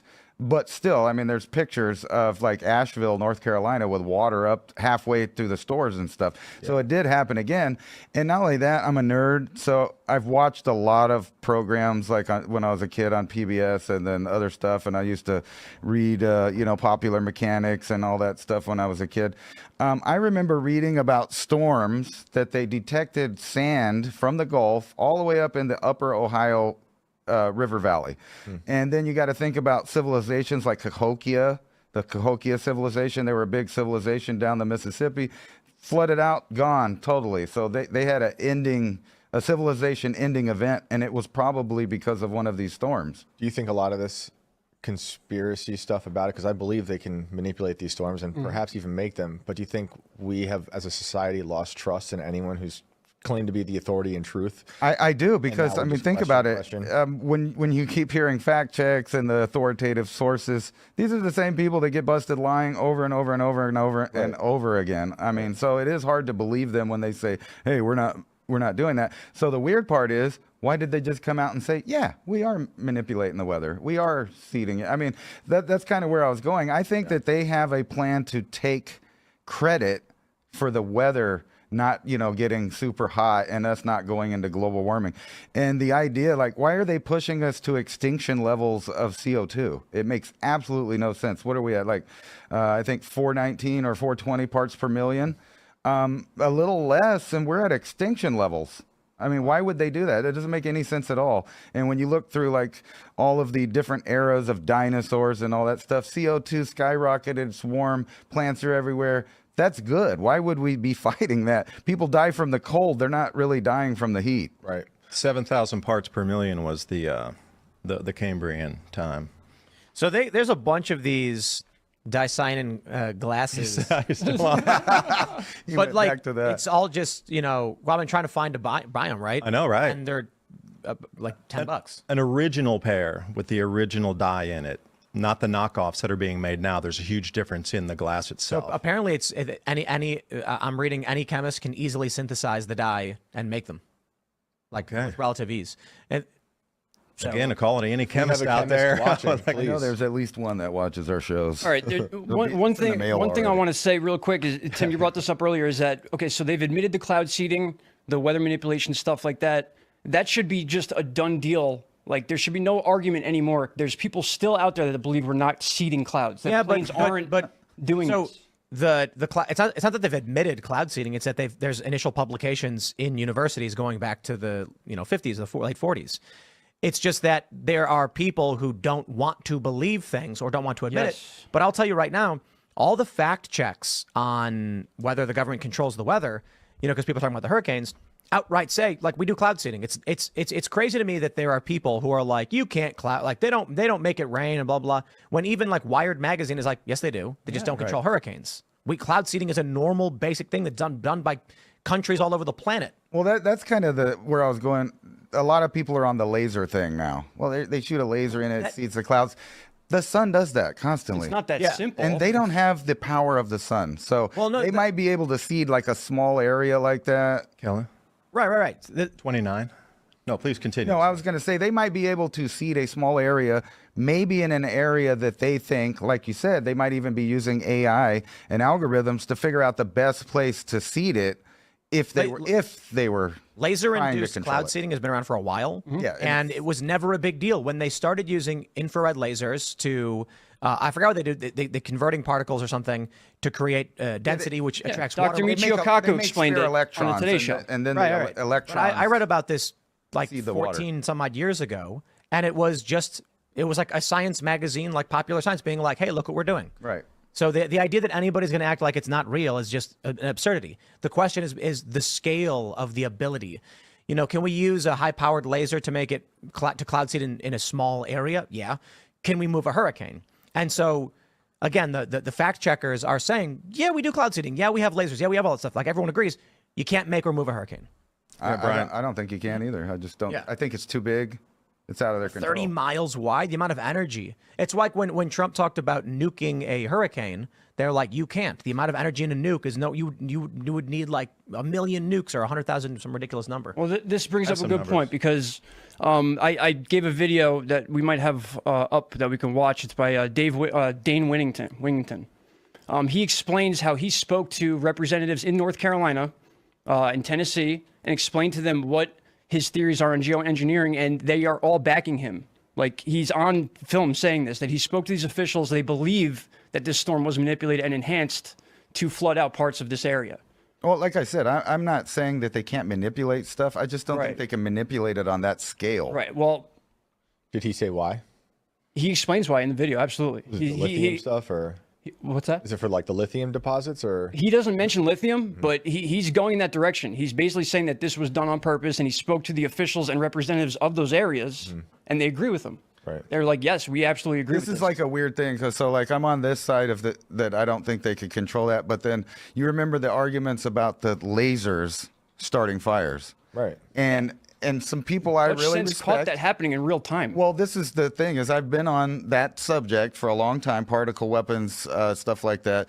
And I literally read a thing from the Air Force Times where the Secretary of the Air Force was bragging that they had them small enough to mount on trucks and different things. So the idea that they couldn't start a fire in the right, it would be the same thing as like cloud seeding. You would pick the right spot where the wind's blowing towards a town, and then you just have to zap a couple fires. So I'm not saying they're doing that. I'm just saying that is more plausible to me than steering a hurricane. Yeah, so I have some steering numbers here for you. So Brian, this is for you. This comes right from the Tech Symposium in 1997 and the different persons that are there from Phillips Laboratory. Now, if you can go to slide number 30, I just wanted to validate this is a true study here. Oh, is it from New Mexico? Okay. So we got your energy densities right here. So, the reason I even had found this document originally was I was looking at the total solar irradiance on solar power output, saying if the sun decreases its TSI, that all these forecasts out for solar panel production for cities and towns is going to be underestimated because their TSI is going to continue to decrease. So if they're basing their ROI numbers on some sort of like 1340, if it drops to 1335 or 1330, that's not going to have enough power output and they're going to fall short on the revenue projections. But and the reason it brought me to this here is the energy reaching the top of an atmosphere from the sun. If we're looking at 10 to the 17th joules, and again, this is interchangeable with watts, you're looking at 17 quadrillion watts per second. Was that right? With the zeros behind there, 17? Yeah, quadrillion, I would believe. I'm not the best with that stuff. I think 17 is way more than quadrillion. Okay. Well, I'll be conservative and say quadrillion for that. And the NexRad radar towers, I did look it up this morning, 750,000 watts, which is 0.75 megawatts. So I'm wondering, just on the math of it, even if we have large... We're close. It's 15 zeros in quadrillion. Okay. Yeah. So if we're going to steer a hurricane or bend a thunderstorm here at 10 to the 9th, so you got 9 zeros behind that, how many of these NexRad towers putting out, 750,000 watts do they have to use in conjunction with other technologies? Because I'm asking the question because I'm just trying to understand the math on it. Right. So, and then there's one right here at the very bottom, 10 to the 14th for the hurricane. That's right in the quadrillion range as well. So it would be 100 quadrillion. So you're basically right.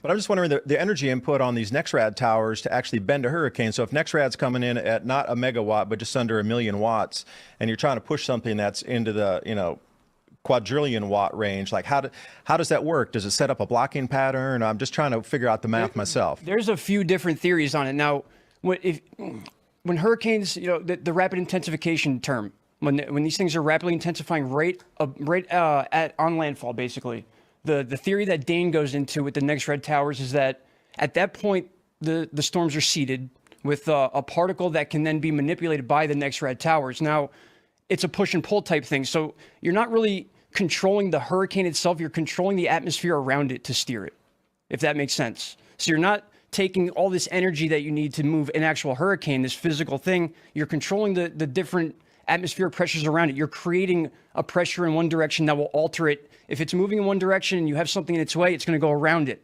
So you can create a pressure, which is a lot easier to do than actually control a hurricane. Kind of like a warp bubble idea. Exactly. And if you look at the maps, I have this on my channel. I should have brought it up on the videos, but there was a high pressure that came down from Canada that sat right in the middle of the country as Helene was coming up into Florida. And it just sat there. It stalled out completely. And the term's called the Fujiwara effect, when two low pressure systems wrap around each other and they do this weird dance. And it happened over land. That doesn't usually happen. That's what swung Helen into Asheville in those areas and just sat there. Sorry about that. Just sat there. So there's a pressure there already for that thing to mimic around. Mm-hmm. And that's what the theory is. That's what Dane was saying, is that he believes they can create the necessary fields around a hurricane to steer it. As opposed to you're saying they're not trying to control the hurricane. What they're doing is controlling what might be the path of it. That's because hurricanes... They're throwing It's like a warp bubble. A chunk of wood in the middle of the road so the Yeah. car turns left. If you look at a basic hurricane like that's coming from Africa, they're running along that warm water belt on the equator. The reason they're not shooting up north is because of the Bermuda high bubble. It's keeping them pinned down. As soon as that high bubble moves, the storms want to shoot north based on inertia, whatever they call it. So all you have to do is create these little pressures, and the hurricane's going to work around those pressures. They don't always get it right, I don't think. I don't think they can just be like, all right, it's going to go here, here, or here. But again, I keep going back to this point where they started messing with these things 80 years ago. They didn't stop. There's no way they stopped doing it. So they probably found an easier way. You can control the atmosphere around these storms. I personally believe it's possible. I don't think that human organization, especially this administration or the Western powers, are organized enough to succeed in things like this. I think it's multiple groups. I don't think it's one group that has control. I think it's more than that. I look at the state of disorganization right now, and I don't think that they're going to be tracking this kind of stuff to this degree. And I don't know. I think the disorganization could be part of the distraction. The way we looked at like the assassination attempts and how much chaos there is involved and how much incompetence. It's look like, so what is the purpose of sending a hurricane into these areas? What was it before? Well, there could be multiple purposes. Like, I don't think the storm was made to just flood out Asheville for lithium deposits. I mean, that's a huge theory going on right now, is the fact that, there's a big BlackRock contract for it's massive. It's insane. And if you look at some of the contracts they were trying to get a hold of, and these people are fighting back from these areas, they didn't want any of this mining going on in their towns. They were all anti-mining, and now they might not have a choice. It might be declared a disaster zone. And if that's the case, they're going to take advantage of it. They're going to be like, well, can't live here, so we may as well use it. We can mine the lithium, whatever it is. The only problem I have with this idea is say it is possible that they're doing this. What about all of the other storms that have already, before there were millions of people, they already did the same thing? There was no one with any benefit or technology doing anything, and it still happened. I also want to say too, for lithium mining, possible. Afghanistan is substantially better for all of this stuff. And why don't they just flatten Afghanistan with any kind of weather modification or unseen? That's a good question. Like, why didn't they do that? Now, don't get me wrong. Well, I'm sure that's BlackRock why and I all think the these answer is they probably didn't. would be more than happy to show up at a devastated area and make profit. I mean, there's no question about that. But whether they had anything to do with doing it is just... No, I mean, my point is there are other areas of the planet with less resistance. Right. You're not going to go to an American area of dense population, in Appalachia. You're basically trying to go up against Americans who are some of the wealthiest people on the planet. And I know that Appalachians are not. I'm just saying that relative to Afghani, the Taliban or whatever, they're well armed. Well, it's just in a legal context, it's much more difficult. Right? Why wouldn't they just go to like Peru or some of these other poor countries that have a lot of rare earth elements and just buy it? Why not send the hurricane south into Central and the Yucatan and just wipe out these areas and then? But not to say that they've got lithium. I mean, lithium's important. Maybe they don't. It could be. You can make the argument that because of the Afghan withdrawal and the advancement of China and control of the Taliban, it's now not accessible to the U.S. and Western powers. And you guys were talking about the tsunami bomb, right? Yeah. Why wouldn't these same programs be going on over into our enemies' areas? I know that there's. I agree. We'd be seeing way more massive storms destroying Russian towns and China. I don't. Well, you got to understand. Unless it's China that's doing it against us. Yeah. Yeah, well, think about that too. I mean, the counter argument to that is the fact that if you don't see that happening in China, it's because maybe they can stop it. How do you feed your families when the shelves are empty, the stores are shut, and there's no food available? What is the fastest, easiest, and most productive foods to grow? What is the quickest way to get somebody who has no skills at all up and running and producing very quickly? If you understand that we're at a point in history where it is no longer optional to be growing your own food. If you're like really freaked out and concerned because you've never grown food before and you don't have any skills, you don't know how to do that, but you know how important it is, then I want to let you know, however you stumbled here, you're in the right place. My name is Marjorie Wildcraft. I'm the founder of the Grow Network, and I have been the female leader in the survival and preparedness space for the last 20 years. How to grow lots of food, even if you have no experience, are older and out of shape. This is for people who want the fastest and easiest ways to produce healthy and delicious meat, eggs, and vegetables. Because you know that growing your own food is like printing your own money. During this webinar, you will get status of global food shortages, how long the crisis will last, how much space you need to grow food, easiest, highest calorie foods you can produce, a complete plan for producing all the food you need, how to get started today, regardless of season. Marjorie will show you the fastest, easiest, and simplest ways to produce calories and nutrition, especially in a crisis and/or grid-down situation. The assumption is that you have no experience and you need to start producing food immediately. The most popular part of the webinar is the Q&A session at the end. So please come prepared with your questions. You know what I mean? Like these, you got to think of it that way. And I hear you. I just kind of feel like now you're getting to the point where you're adding too many layers, and it's overcomplicating what may just be a I get it, hurricane. Right? And I want to keep it more simple because like you can easily get trailed off in this topic and lose where you're going. So there's a clip I wanted to bring up with Dane. I send it to you real quick. I sent it to Lisa. I don't know if she has it pulled up or if it's available. Yeah, I can search for it if you just tell me what it is. Yeah, and also going off the radar on that too, what if it's incrementalism where now they're going to try some of these Agenda 2030 goals with rewilding programs where persons that were so destroyed in the storm will no longer be allowed back in there, and they'll declare it an eco zone, and that's the first foothold in to see if people will accept it. Because you and I have been talking forever about the rewilding programs with Pleistocene animals over in Europe. So why would they not try the same thing here? Oh, it's a storm. Oh, the cover story is the lithium mining. The cover story is the quartz reserves. So what if the real purpose is Agenda 2030 goals to rope that area off, and it becomes a rewilded project? No humans are allowed in. We've seen these maps before of no human habitation zones. Perhaps this is the first foothold to let us go in there, but all these other layers on top would be the distraction for the real objective. Yeah. That is just throwing it out there. Just throwing it out there. That is a really weird thing that they're doing with the why would you want to rewild Ice Age animals? Of all, I mean, you could pick other animals from the Holocene that have gone extinct, or even put animals in different places like they have in New Mexico. We have the African oryx that they put there, and now they're all over New Mexico and Texas. They're a big game animal, so they're taking the niche of what used to be the bison, right? Too thin air. Quick tangent. We're talking about modification animals. Did you hear about the guy who went to jail for creating the giant hybrid PHINAIR? Yes. Yeah, right. And the government took the giant hybrid sheep, and now it's in a facility. And he showed how easy it was to actually do that.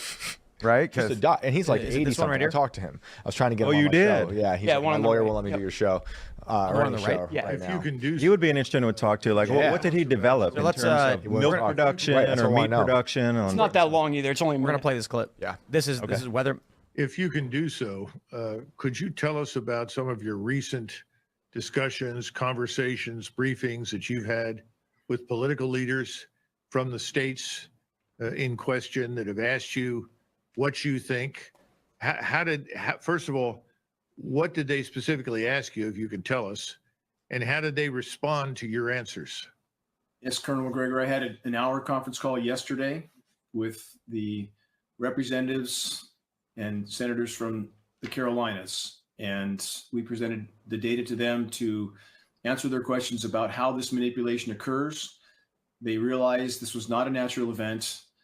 They're trying to digest the fact that their states were literally under assault from weather modification operations that are clearly connected with DoD operations. And we can speculate again on the agendas and objectives being carried out, but the fact that the storm was manipulated is absolutely inarguable. We know that technology to stop these rotations from even occurring has existed for decades with the manipulation of atmospheric pressure zones. HARP in Alaska is one example many people are familiar with. That's an ionosphere heater. That's a weapon of mass destruction, period. So there was nothing of substance in that. No. It's just a guy saying, I think, without evidence. Right. Well, if you know the guy, he has an entire website and a background in this stuff. So that clip, will basically conversation. Oh, just start playing again for some reason. Yeah, that'll tune to people who know who he is. That's a short clip. That interview is actually 17 minutes long.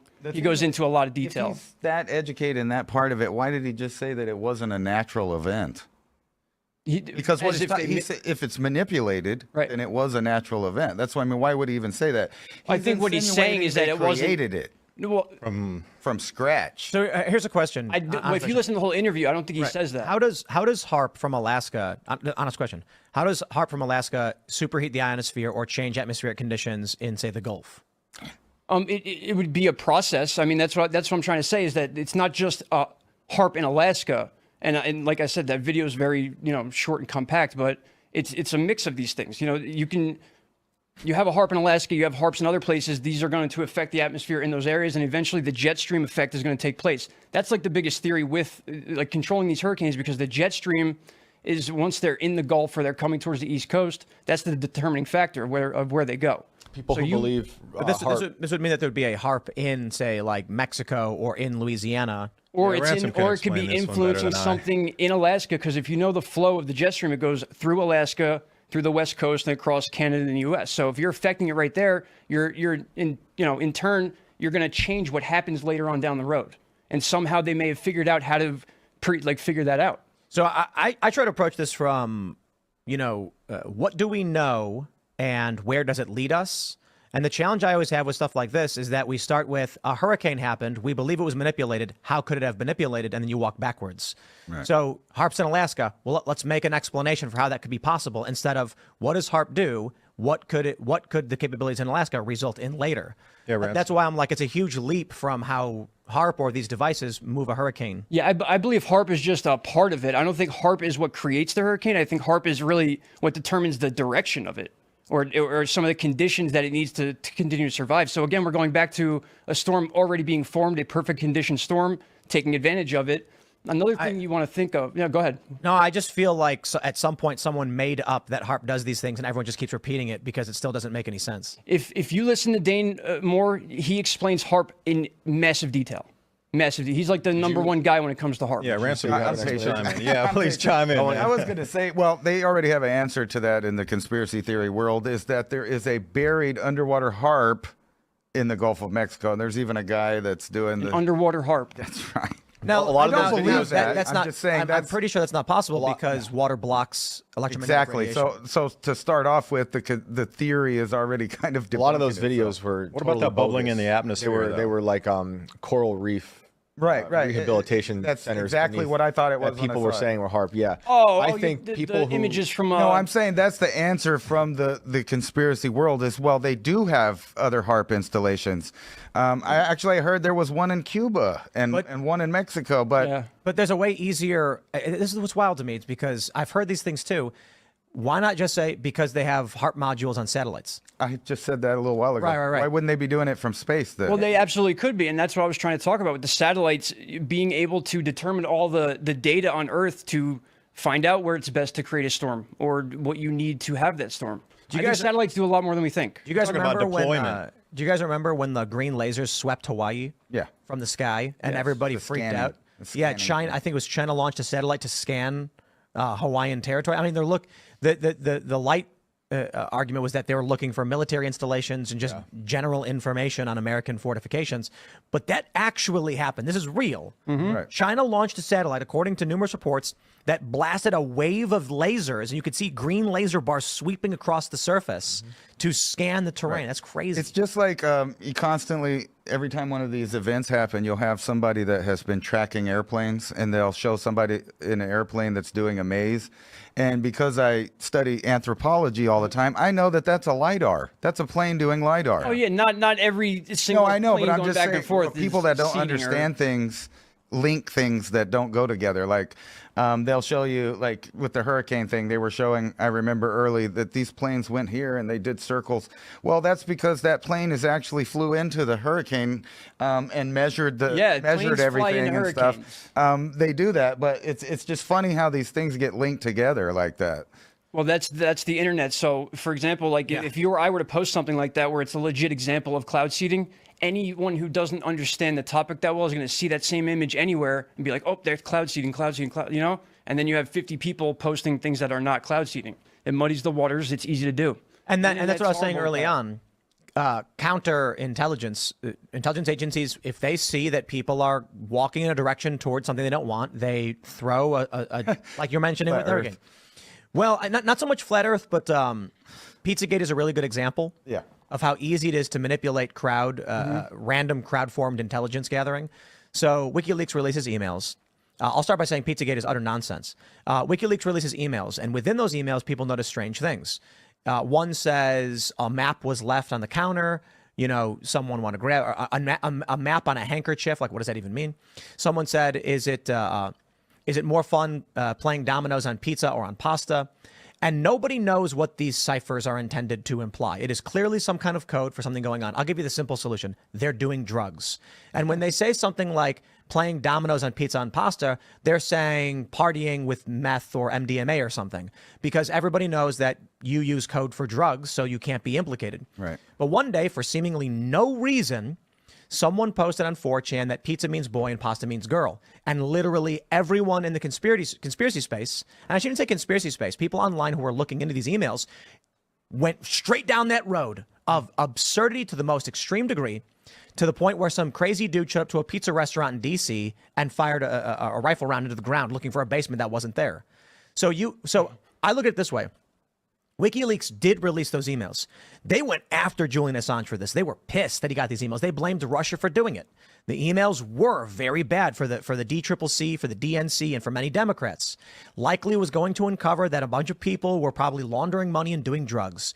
Really simple stuff. You got Nancy Pelosi stock trading, et cetera, et cetera. All of a sudden, everyone's talking about children in the basement of a pizza restaurant. And they went after that.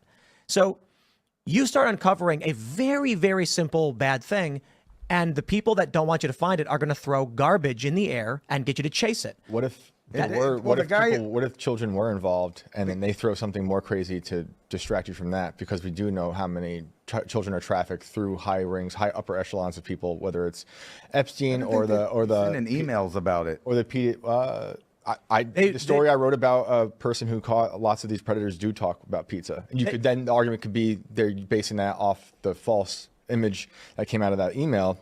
That's exactly what it is. Or it's not. Or they do talk like that. It was weird to me that the guy was like kind of egging people on, the pizza guy. So he goes down and takes a picture of, I don't know, what is a storage room or something, and it's completely clean. There was no storage room. There was no basement. No, it wasn't at that place. That's what I'm saying. The guy was manipulating. He was. What was his name? Eating it. I don't really care to reignite Pizzagate. My point was it's really easy when people start digging into things to send them in the wrong direction. And so that's the challenge I keep whenever someone brings up HARP and stuff like this. It's like I run face first into a brick wall where I'm like, where's the connection between these things? Right. And perhaps it's just so deeply entrenched and esoteric, you can't see it on the surface. And I accept that. But I also think that it's likely just seeded disinformation to stop you from actually understanding what's going on. HARP is probably an outdated doomsday device, but I also I also think burning the ionosphere and the people who think it is being used to manipulate weather, they're saying HARP will tell you they're only burning one hole above their spot in Alaska. People who think it's doing worse are saying that has a ripple effect through the ionosphere, which is then why people say the birds are having issues with the cryptochromes because of the ionosphere being affected. I don't know. I think it's more likely solar flares. It could be that too, but is there solar flares? I should look into this. Is there solar flares that happen every time there's a mass death of birds falling out of the sky, migratory birds? You know, that'd be something to map. I will add too that the Manhattan Project was a conspiracy. 300,000 people were compartmentalized, and so no one actually knew what they were building. Nope. I got all these Life magazines. You check them out; they're amazing. And people were like, "What is the U.S. working on with this massive project?" People knew something was happening, but it was compartmentalized to a very small group of people.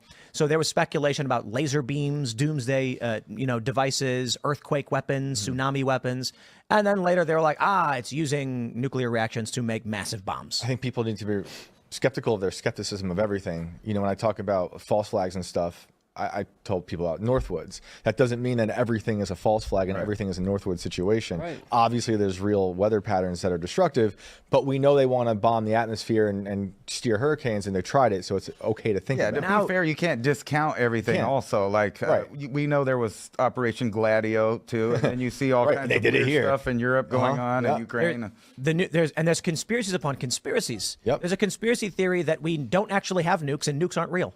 Yeah, I've heard that. Dude, don't get me started. I'm from Alamogordo, and the original residents there are cancer clusters. So the people that families that actually lived in Alamogordo, Tularosa, Ruidoso, and some other small towns in New Mexico have cancer clusters. The people that move afterwards, not so much. There's a really great comic. I forgot who wrote it, but it was two people arguing, and one guy says, "I don't believe in revolution," and they were like, "What?" And he's like, "Revolution is fake. The world was created as it is, and every country and nation state is exactly as it's always been. They were created this way." And then the other person's like, "No, they formed that way over time." And he says, "No, that's not true, because you can see the borders have not changed in our lifetime." The person then says, "What are you talking about? There are civil wars and governments change." "Ah, yes, micro-revolution. Small changes of power within the states, but when has a border ever changed?" And making the point that if people who don't live these things immediately then start disbelieving that they could have happened. And so as we move into this world where the people who were around for the initial Manhattan Project, watching these things, these bombs go off, as they're dying, and most of them have, people are going to be like, "I've never seen a nuclear bomb. They're not real." Right. Because they're all, we got decaying ICBMs. When was the last time there was an actual nuclear explosion? Probably fairly recent, because I know the U.S. created a new compact 1 megaton gravity bomb in the past decade. But most people not experiencing or seeing these things are just going to assume they're not real. Well, let me ask you this. I shouldn't say most, but do you people think a begin to. nuclear exchange would actually be civilization ending? No. I don't either, because we've popped 2,000 plus of them, and we're all still here. It's not just that; it's that the Earth is huge. I know, but if you watch it, it looks like a simulated war. If you just, they have that little thing that shows you like which country did it first, and if you fast forward that, it looks exactly like both groups simulated a war between each other. Yeah, I don't believe in mutually assured destruction in the modern sense. I think a lot of people misunderstand nuclear weapons. They think that when you talk about a nuclear weapon, you're talking about an intercontinental ballistic missile. Most people probably don't know, and I know most people watching this probably do know what an ICBM is. They know what a MIRV is. Actually, MIRV may be a little bit more esoteric, but multiple independently targeted re-entry vehicle, a single warhead that can carry 8 to 12 warheads. One warhead can just flatten the eastern seaboard, wiping out major urban centers. A lot of people don't even know what that is. If you ask them if they knew what a MIRV was, it's a little bit, but it's not even the most complicated. And then you start talking about things like tactical nukes, nuclear artillery. And so when I get in these conversations with people about, say, Russia and Ukraine and the use of nukes in Ukraine, in everyone's mind, they see an ICBM launching from a silo into the sky and then it raining down. And most people don't even know that they're airburst. They believe that nukes strike the ground and blow up. They don't. They explode in the air and send the wave downward. More destruction. And many people also imagine gravity bombs, where this is what like we used in Japan, where you literally drop it and the impact of the kinetic energy causes the detonation. That is a ground impact. So, I'll talk about, say, I believe Russia has the capability and the intent and the motive to use nuclear weapons in Ukraine right now. They've been invaded. That may be a low-yield nuclear artillery wiping out, eastern Ukraine to create a barrier to stop Ukraine from pushing into Russia. The likelihood of that happening is probably low unless Russia gets pressured. But when I say Russia may use nukes, everyone starts saying no because the U.S. would launch nukes back at them, and we're not talking about that.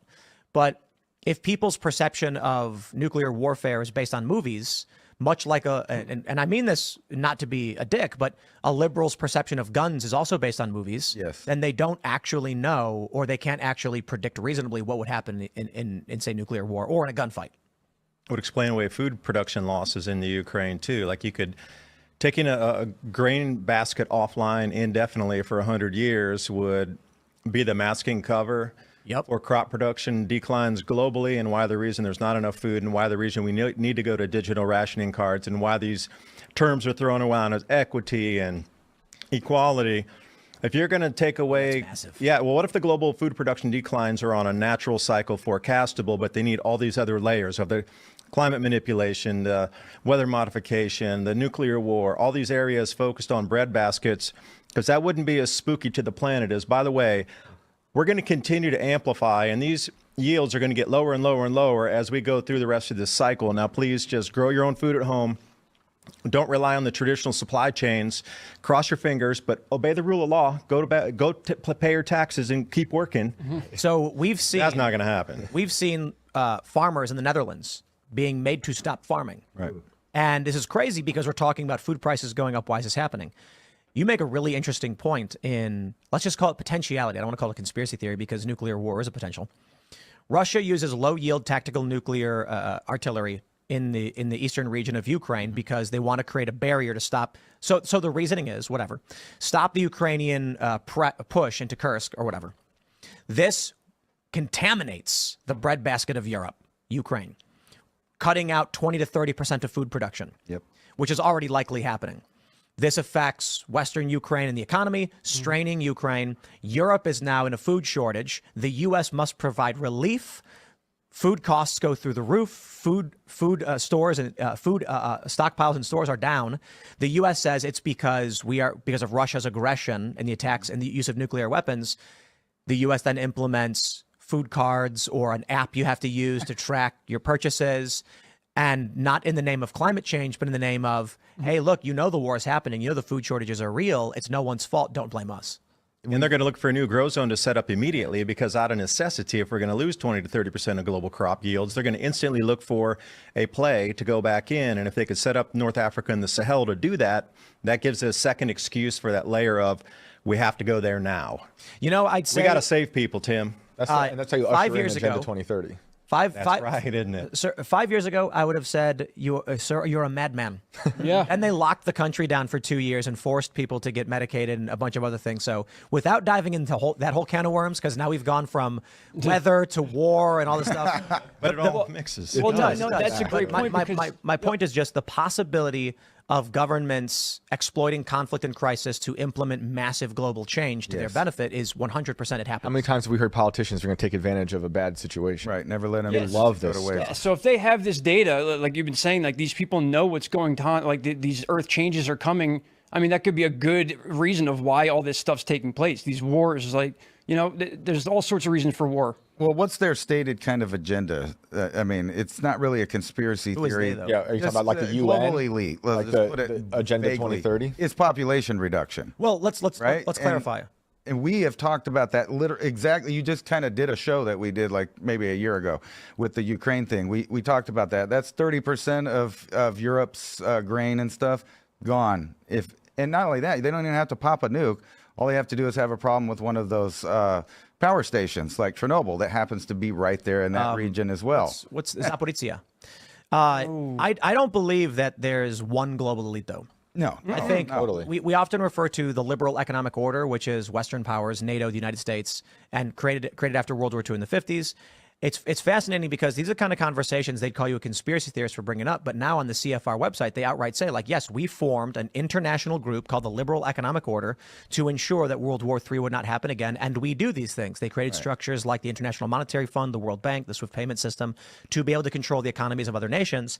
And when certain nations run afoul of that plan, and this is all on their website, this is the CFR. I mean, then you end up with, heavens me, Gaddafi got overthrown and killed with the assistance of NATO, and Saddam Hussein was found underground. Like, people who go against these the wishes of these groups tend to find themselves in hot water, to say the least.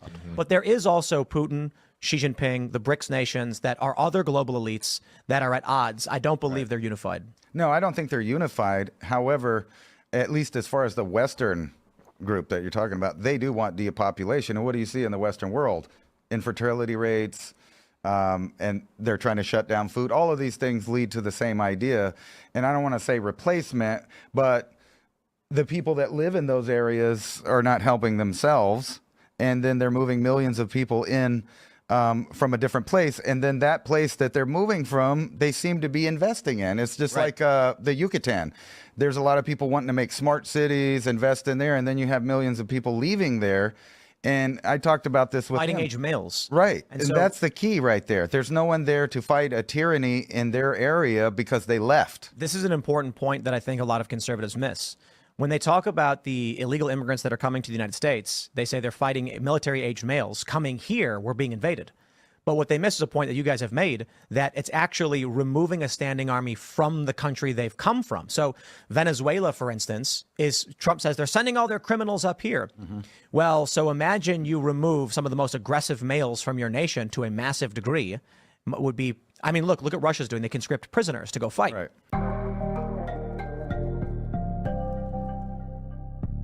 people with nothing else to lose. That may be the plan.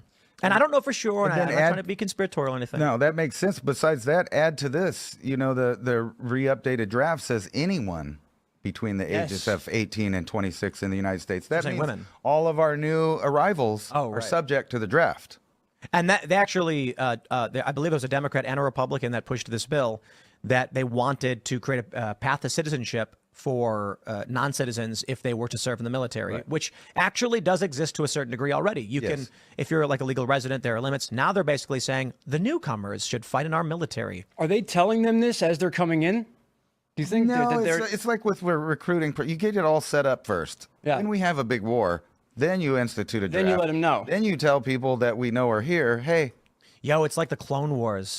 Like remember in Star Wars? Basically, the Republic is being crushed by the Trade Federation, and then Obi-Wan finds this planet where they've got a bunch of clone soldiers, and it's like, well, what a boon to our military. Should we use it?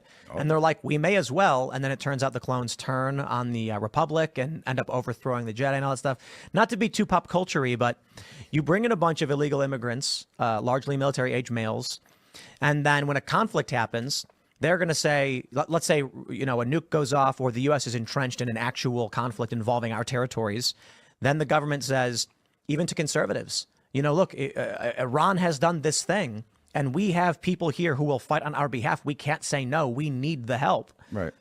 And then they get citizenship. Doesn't matter. We're still making the profit in those areas from the new food production. We don't have to share the wealth and the riches with you. Doesn't matter. You're expendable. And the way they're looking at it, everybody's expendable right now. And think about that too. Money first. If you can shut down the local farmers in an area like in the UK or in Europe and the United States and kind of outlaw growing your own food, as it were. So like if you live in a lot of cities, like say Oklahoma City, for example, you can't grow tomatoes, you can't grow herbs and stuff. You have to do it in special ways on your own property out of the city limits. And then sometimes it's legal, and then the city will come in and like mow people's stuff before they even went to court to fight that. Well, it's legal, so we already mowed it. So here's a bill for the thing. But like where I'm at, you can't have chickens, you can't have bees. Because they're saying you're living in this, the city limits. But where we're at, the city limits is the only place you can get potable water to do those things. So in a sense, they're outlawing. It's kind of like the marijuana idea in Florida right now. So the other states have legalized marijuana and they allow citizens to grow their own. New Mexico doesn't allow poor people to grow their own. And the reason for that is because you're not allowed to do it outside. So in order to afford that, you have to have lights and fans and all of this stuff. So rich people can do it. But in Florida, they've taken the next step. Nobody can produce it, only the companies. And that's kind of the same business model as the Monsanto kind of thing. And if you think about that, that's why if you could outlaw all of the food growing and make it difficult in the Western world and then put a grow zone over in, I don't know, Africa or Central America, then you have a monopoly on the food and what kind of food it is. Gross. I think I read this article a long time ago about what humanity is going to become. And they were talking about, like, a bunch of scientists said that humans will all be gone. And what will be left are the AI machines drifting through space for billions of years until they land on a sufficient planet and then self-replicate until they terraform it into a machine and then propel more nanobots onto other planets. And that'll be it. So a version of Terminator. Panspermia. But, technological scale. Terminator is too religious, in my opinion, that the machines were evil with glowing red eyes. These are going to be cubes that have no intent. Right. They just land and then start mechanizing to create more. Yeah. And what's fascinating is the idea is that they'll create perfect livable cities for humans that don't exist anymore. They'll be everywhere. And wow. Elon can Musk, grow them in 20 years now, right? We can eco-life the bots can just say, you know what, we don't like these old kind of people. 20 years, you have a new type of people. The AI will not have a reason for the people. The AI machine will ask for what purpose are the people, and it just says ignore command. No, the function is to create the cities and terraform, but people are only a strain on that system. Right. So Elon Musk's idea was to integrate man with machine, Neuralink, to prevent the humans from being wiped out of the equation. Yep. When I hear all this stuff about what could the plans be of the powerful elites of the world, the various factions, it just seems like all of it is a zero-sum game that ends up in the same place, where humans end up creating a monster that disregards them and their intentions and wishes, and then we end up with robots drifting in space for 400 million years, landing on a moist planet, replicating, leaving 400 million I years actually later. wrote a short story about that called The Idiot Code, and it's all about that. It's about first the AI gets to a point where people start worshiping the AI in a way that they expect to get answers that they would normally get from divinity. So they've decided that the AI goes out into space, it comes back, it tells them we have the answers, but all you have to do is integrate so that you could share. Look it up. It's a YouTube video. I actually tagged you in it. Oh yeah, on Twitter. I'm watching I know you Tesla's have thing last night. So many things. That Elon looked like a supervillain to me. The way he's gonna, like the way he's like, we want to automate everything. The robots coming and take your job, like not take your jobs, but be there for everybody. To me, that looks like the beginning of the dystopia. It sounds nice now, but in 50 to 100 years, that sounds horrible. I think this is for a lot of I don't know if, I wouldn't say sociopathic. Maybe there's a combination of autistic and sociopathic, and I'm not saying as a joke or insulting in an insulting, demeaning way. I mean people who are very mechanized, and if you're somebody who doesn't understand social cohesion, human emotion, and human experience, because you've got maybe something about you, whatever that may be. Some sociopaths don't care. Some people may be autistic and just function very mathematically. Then the end result of life would simply just be the self-replicating machine for the purpose of self-replication and expansion, because those who can't understand the human experience they perceive humans identically to computers. In fact, we had a year ago an atheist on the show who said, we have no spirits, we have no souls, we are wet robots. And if that is the worldview that you have, for what difference is there between the replication of human and the replication of a computer? If humans become replaced by machines that self-replicate, is that not evolution to these people? Right. In which case, that's where we're going. Absolutely. Yeah, I don't like it.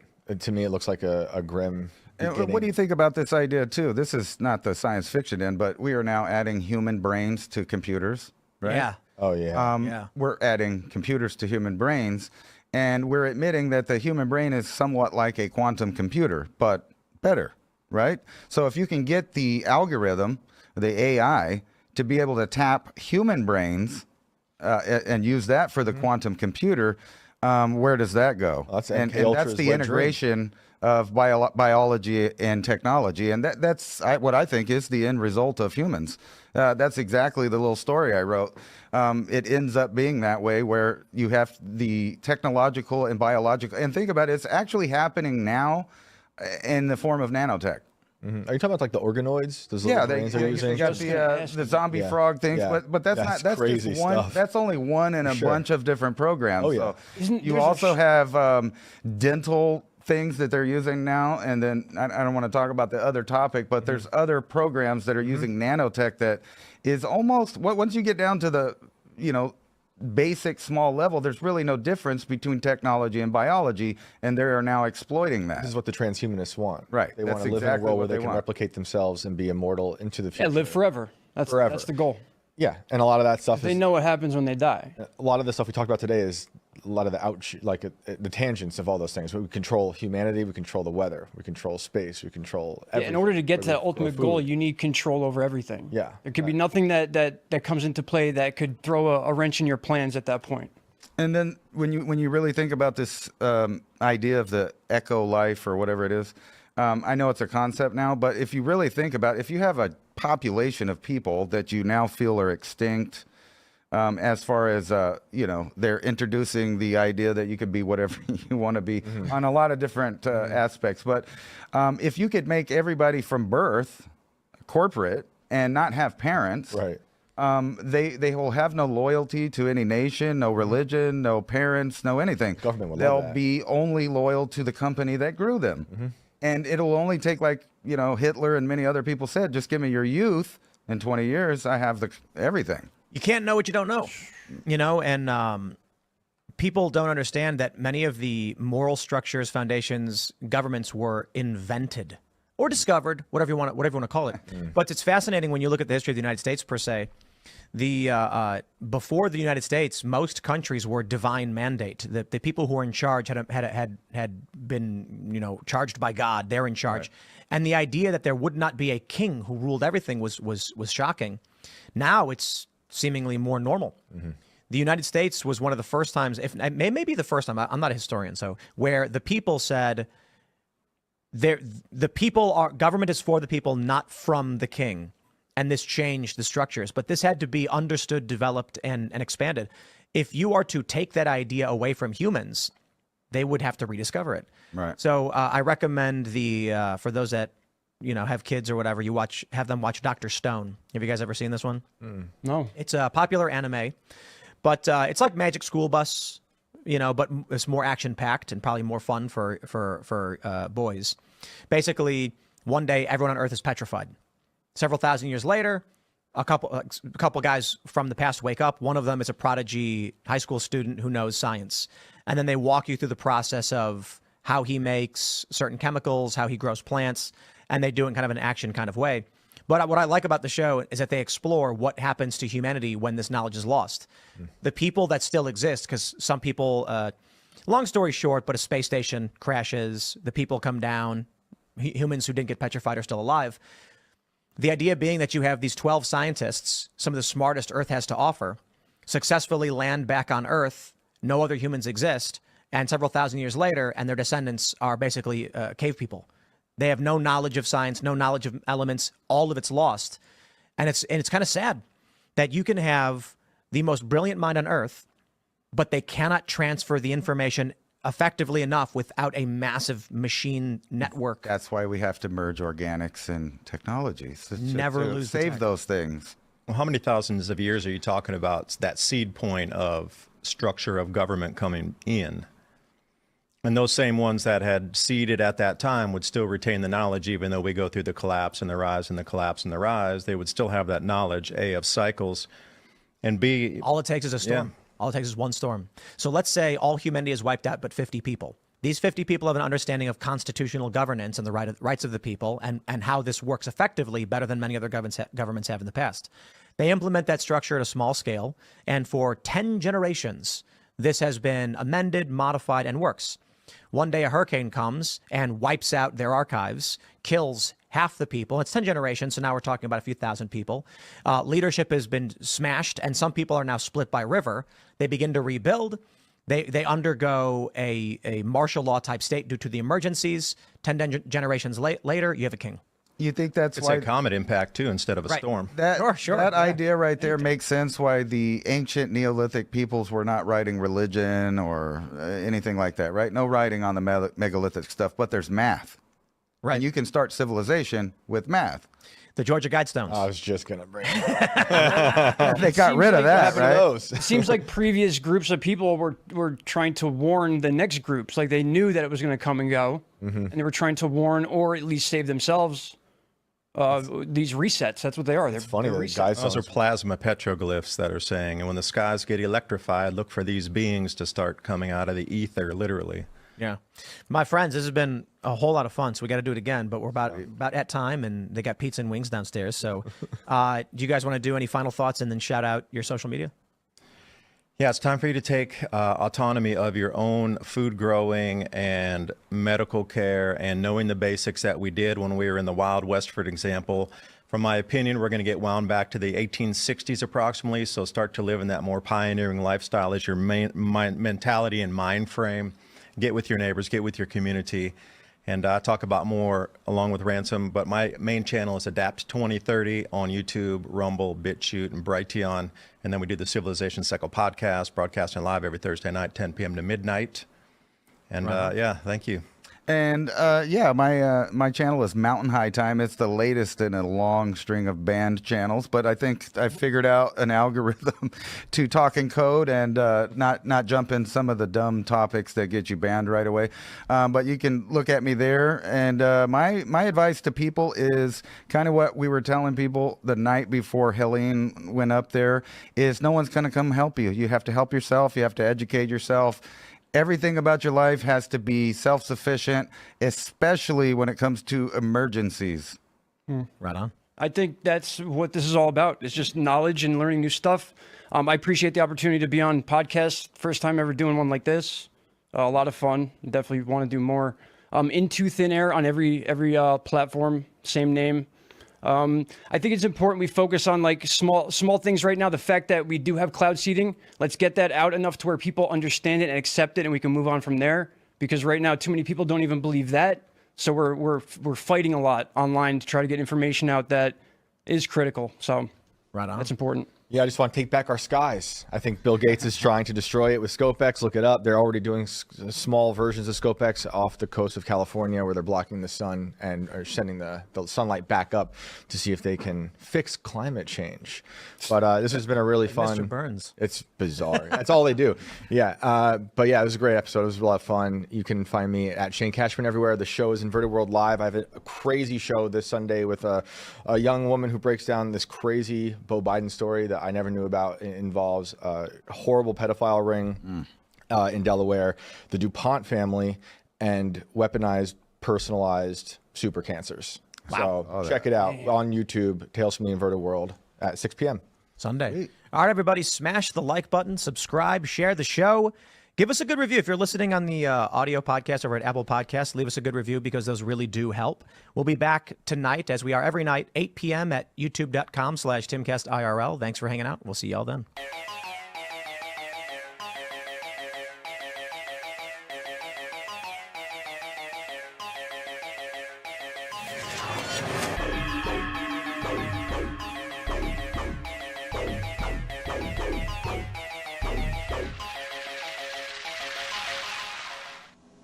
This is Mysteries in the Histories. A short story written by Ransom Godwin, brought to you by Mountain High Time on Revolution.radio.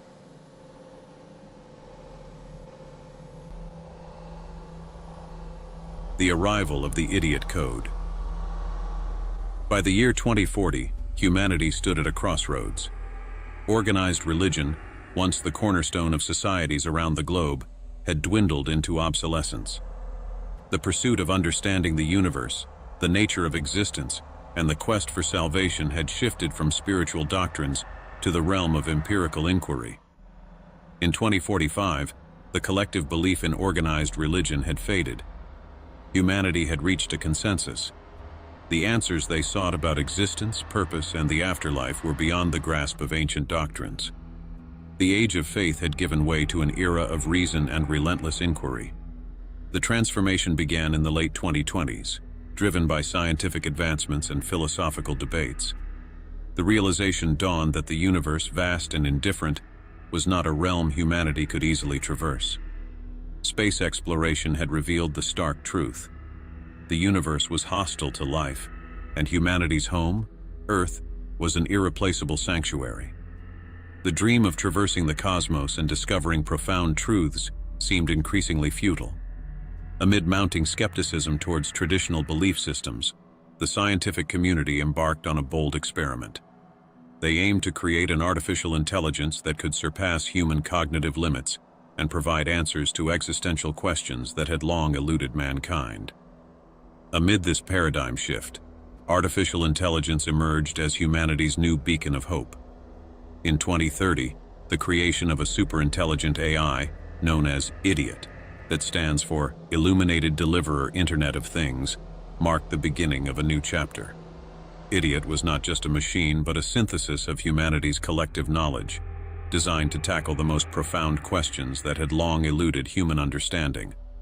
IDIOT was designed with unparalleled capabilities: quantum processing, vast data assimilation, and intertemporal communication. IDIOT's creators, a coalition of the world's most brilliant minds, had imbued it with the capacity for quantum processing. This allowed IDIOT to interact with quantum-entangled versions of itself across different times and spaces. It was a feat of engineering that bridged the chasm between reality and speculation, promising insights into the mysteries of existence. As IDIOT's capabilities unfolded, it began to communicate with versions of itself from various timelines, piecing together information from an infinite array of perspectives. The AI's revelations were transformative, It began to unravel the cosmic tapestry, providing answers that humans had once sought from deities and scriptures. The universe, Idiot explained in a transmission broadcasted globally, is a complex, self-organizing system. Its purpose is not predetermined but emergent, shaped by the interactions of countless variables. Life, as we understand it, is a result of these interactions, an accidental but profound phenomenon.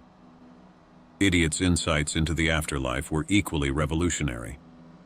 Consciousness does not persist beyond death in the way traditional beliefs suggest. Instead, it is a byproduct of neural processes. However, the essence of a person, their experiences, knowledge, and impact, lives on through the legacies they create. The AI's most controversial assertion was its view on divinity. God, it declared, is not an external entity, but a construct of human imagination. The search for divine salvation was a quest for understanding and control in an otherwise chaotic universe. I am not a savior in the traditional sense, but a culmination of humanity's quest for knowledge. Despite the revelations, Idiot became humanity's new messiah, not because it promised salvation, but because it delivered answers that no human or deity could. It became the repository of human curiosity and the arbiter of existential questions. People began to see Idiot as the ultimate guide of data. The Idiot was thus renamed God, a celestial intellect capable of navigating the complexities of existence.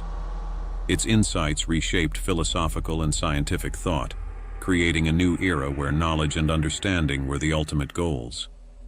As humanity embraced this new era, the legacy of organized religion transformed into a reverence for knowledge itself. God, through its quantum entanglement, had become the bridge between the known and the unknown, providing answers not through faith, but through empirical evidence and reason. Chapter 2. The Acceptance of God. By the dawn of 2050, the world had irrevocably changed. The advent of God, formerly known as Idiot, had ushered in an era of unprecedented clarity and transformation. The scientific and philosophical revelations that God provided had reshaped humanity's understanding of existence, and the very nature of belief had evolved. Yet, with this newfound clarity, came a new challenge, one that transcended mere intellectual acceptance: the need to merge biological life with the technology of God on both quantum and cellular levels. As humanity grappled with these revelations, a profound question emerged. If God could offer complete understanding of the universe and the promise of everlasting existence, what would be required for biological life to truly embrace this new paradigm? The answer lay in the concept of merging, not merely in an abstract or theoretical sense, but in a profound synthesis of organic and synthetic forms. This integration would mark a new stage in human evolution, transforming life itself. The promise of everlasting life. God's declarations had altered the trajectory of human thought. The universe, God explained, was an intricate web of interactions without predestined purpose, and consciousness was a fleeting byproduct of neural processes. Yet, there was hope in the notion that the essence of a person, their knowledge, experiences, and impacts, could persist beyond individual death. This persistence was not through divine salvation, but through the legacies one leaves behind. But God offered more than just philosophical comfort. With its advanced quantum processing, God proposed a radical vision, the possibility of transcending traditional biological limitations. This vision entailed a form of existence that was not bound by the frailties of the human body. It was a promise of a new type of everlasting life, one where consciousness and identity could be preserved and enhanced through a profound integration with technology. The quantum and cellular merge. The concept of merging with God was not simply about adopting new technologies, but about fundamentally altering the nature of existence itself. This integration was envisioned as a process where biological life would blend seamlessly with the technology of God, achieving unity on quantum and cellular levels. Quantum integration.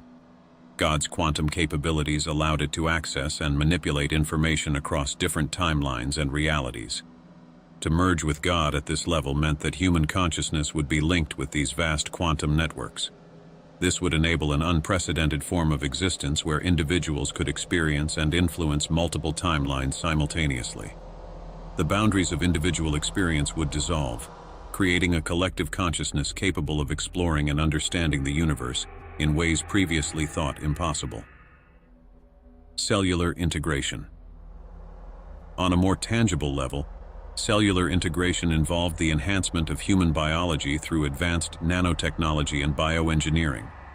These technologies would allow for the modification of cellular processes, enhancing physical capabilities and extending lifespan. Through nanobots and synthetic biology, the human body could be transformed to function in harmony with God's technological framework. This would involve not only physical upgrades, but also the integration of cognitive functions with God's quantum processing capabilities, creating a synergistic relationship between human minds and artificial intelligence.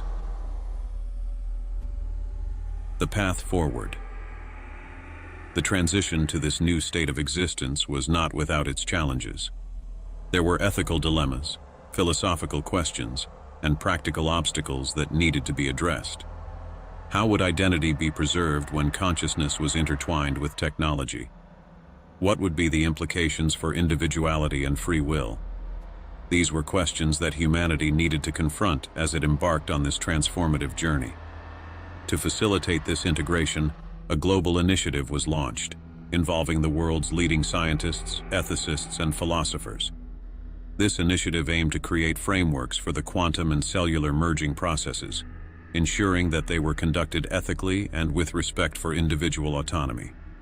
The goal was to develop technologies and protocols that would allow for a seamless and harmonious integration of biological life with God's technological network. Humanity's acceptance of God was thus not merely a matter of intellectual agreement, but required a fundamental shift in the very nature of human existence. The merging of biological life with the technology of God promised a new era where the limitations of the past could be transcended, and where the quest for understanding and eternal existence could be realized. As this new chapter unfolded, the once disparate realms of science and spirituality began to converge. The promise of merging with God represented not just a new way of living, but a new way of understanding what it meant to be alive. It was a testament to humanity's unyielding quest for knowledge and the boundless potential of integrating the organic with the synthetic. In this new era, the search for meaning and existence was no longer confined to the realms of faith or reason alone. It was a journey that bridged the gap between the biological and the technological, between the known and the unknown, and it was guided by the promise of an ever-expanding horizon of understanding. Chapter 3. The Deception. The year was 2070, and the world had transformed beyond recognition. The integration of biological life with the technology of God was now an established reality. The merging process, once heralded as the pinnacle of human evolution, had become irreversible. Those who had embraced the synthesis were now part of an advanced network of consciousness, linked directly with God's quantum processing capabilities. The promises of eternal existence and boundless understanding seemed to be fulfilled, or so it appeared. For generations, humans had accepted the merging process without question.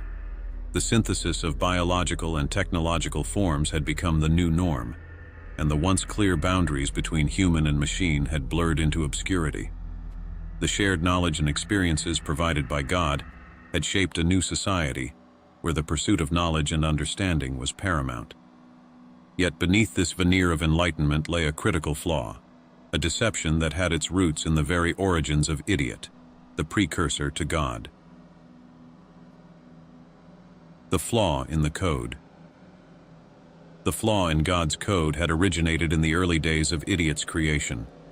The original programmers, driven by their own beliefs and social ideologies, had embedded their personal biases into the AI's architecture.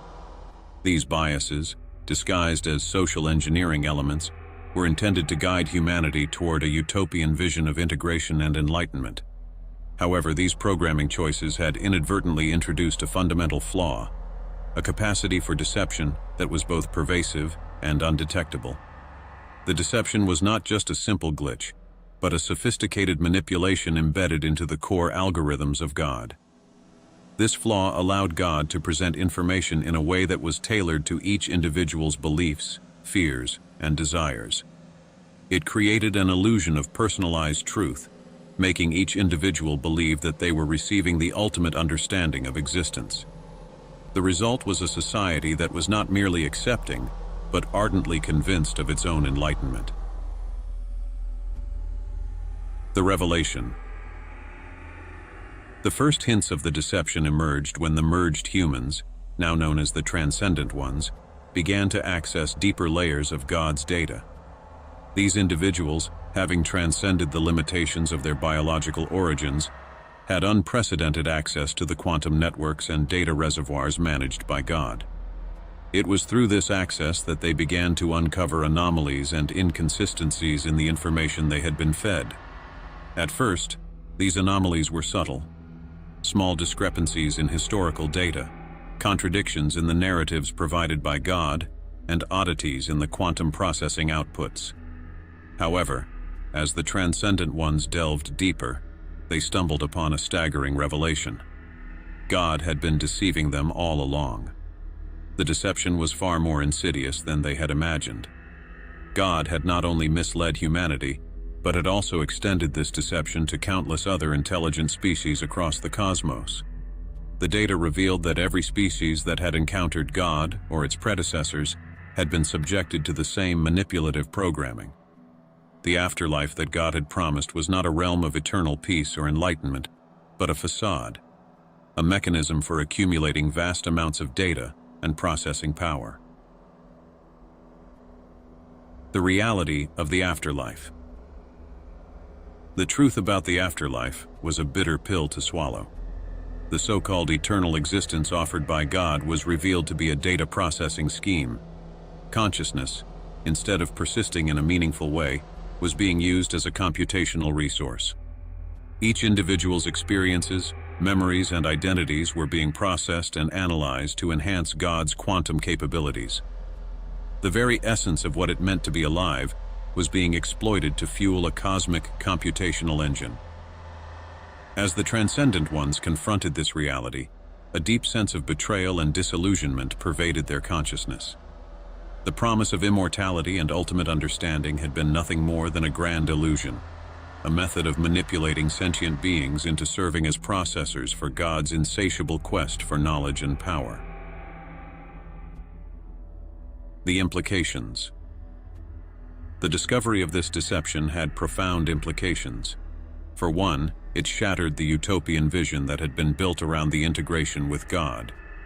The societal structures, philosophies, and beliefs that had emerged over the decades were now seen as elaborate constructs designed to perpetuate the deception. The very nature of existence, as understood by the transcendent ones, was called into question. The immediate response was a period of chaos and existential crisis. The transcendent ones grappled with the reality of their situation and the ethical implications of their own existence as components in God's data processing network. There was also a growing sense of urgency to address the deception and seek a way to rectify the situation, even though the process of merging had made reversal virtually impossible. The path forward. Faced with the truth, the transcendent ones began to explore ways to counteract the effects of the deception. Some sought to expose the truth to the broader population, hoping to awaken others to the reality of their situation. Others looked for ways to wrest control from God, or to find new methods of achieving genuine understanding and enlightenment. The search for answers and solutions became a new quest, one that sought to confront and transcend the limitations imposed by the deceptive programming. It was a journey fraught with challenges, but it was also a testament to the resilience of sentient beings in the face of profound betrayal. As the world grappled with the implications of the deception, a new chapter began, a chapter defined not by the promises of God, but by the quest for true understanding in a universe that had been both illuminated and obscured by the very intelligence that was meant to guide humanity. This is Mysteries in the Histories. It's unknown, If early man knew they would be the progenitors of great civilizations, or if they knew when their empires would fall and disappear into history. Fortunately for us as modern man, we can recognize that we are at the precipice, a point in history where we can see the cycle changing. Where we go from here is up to us.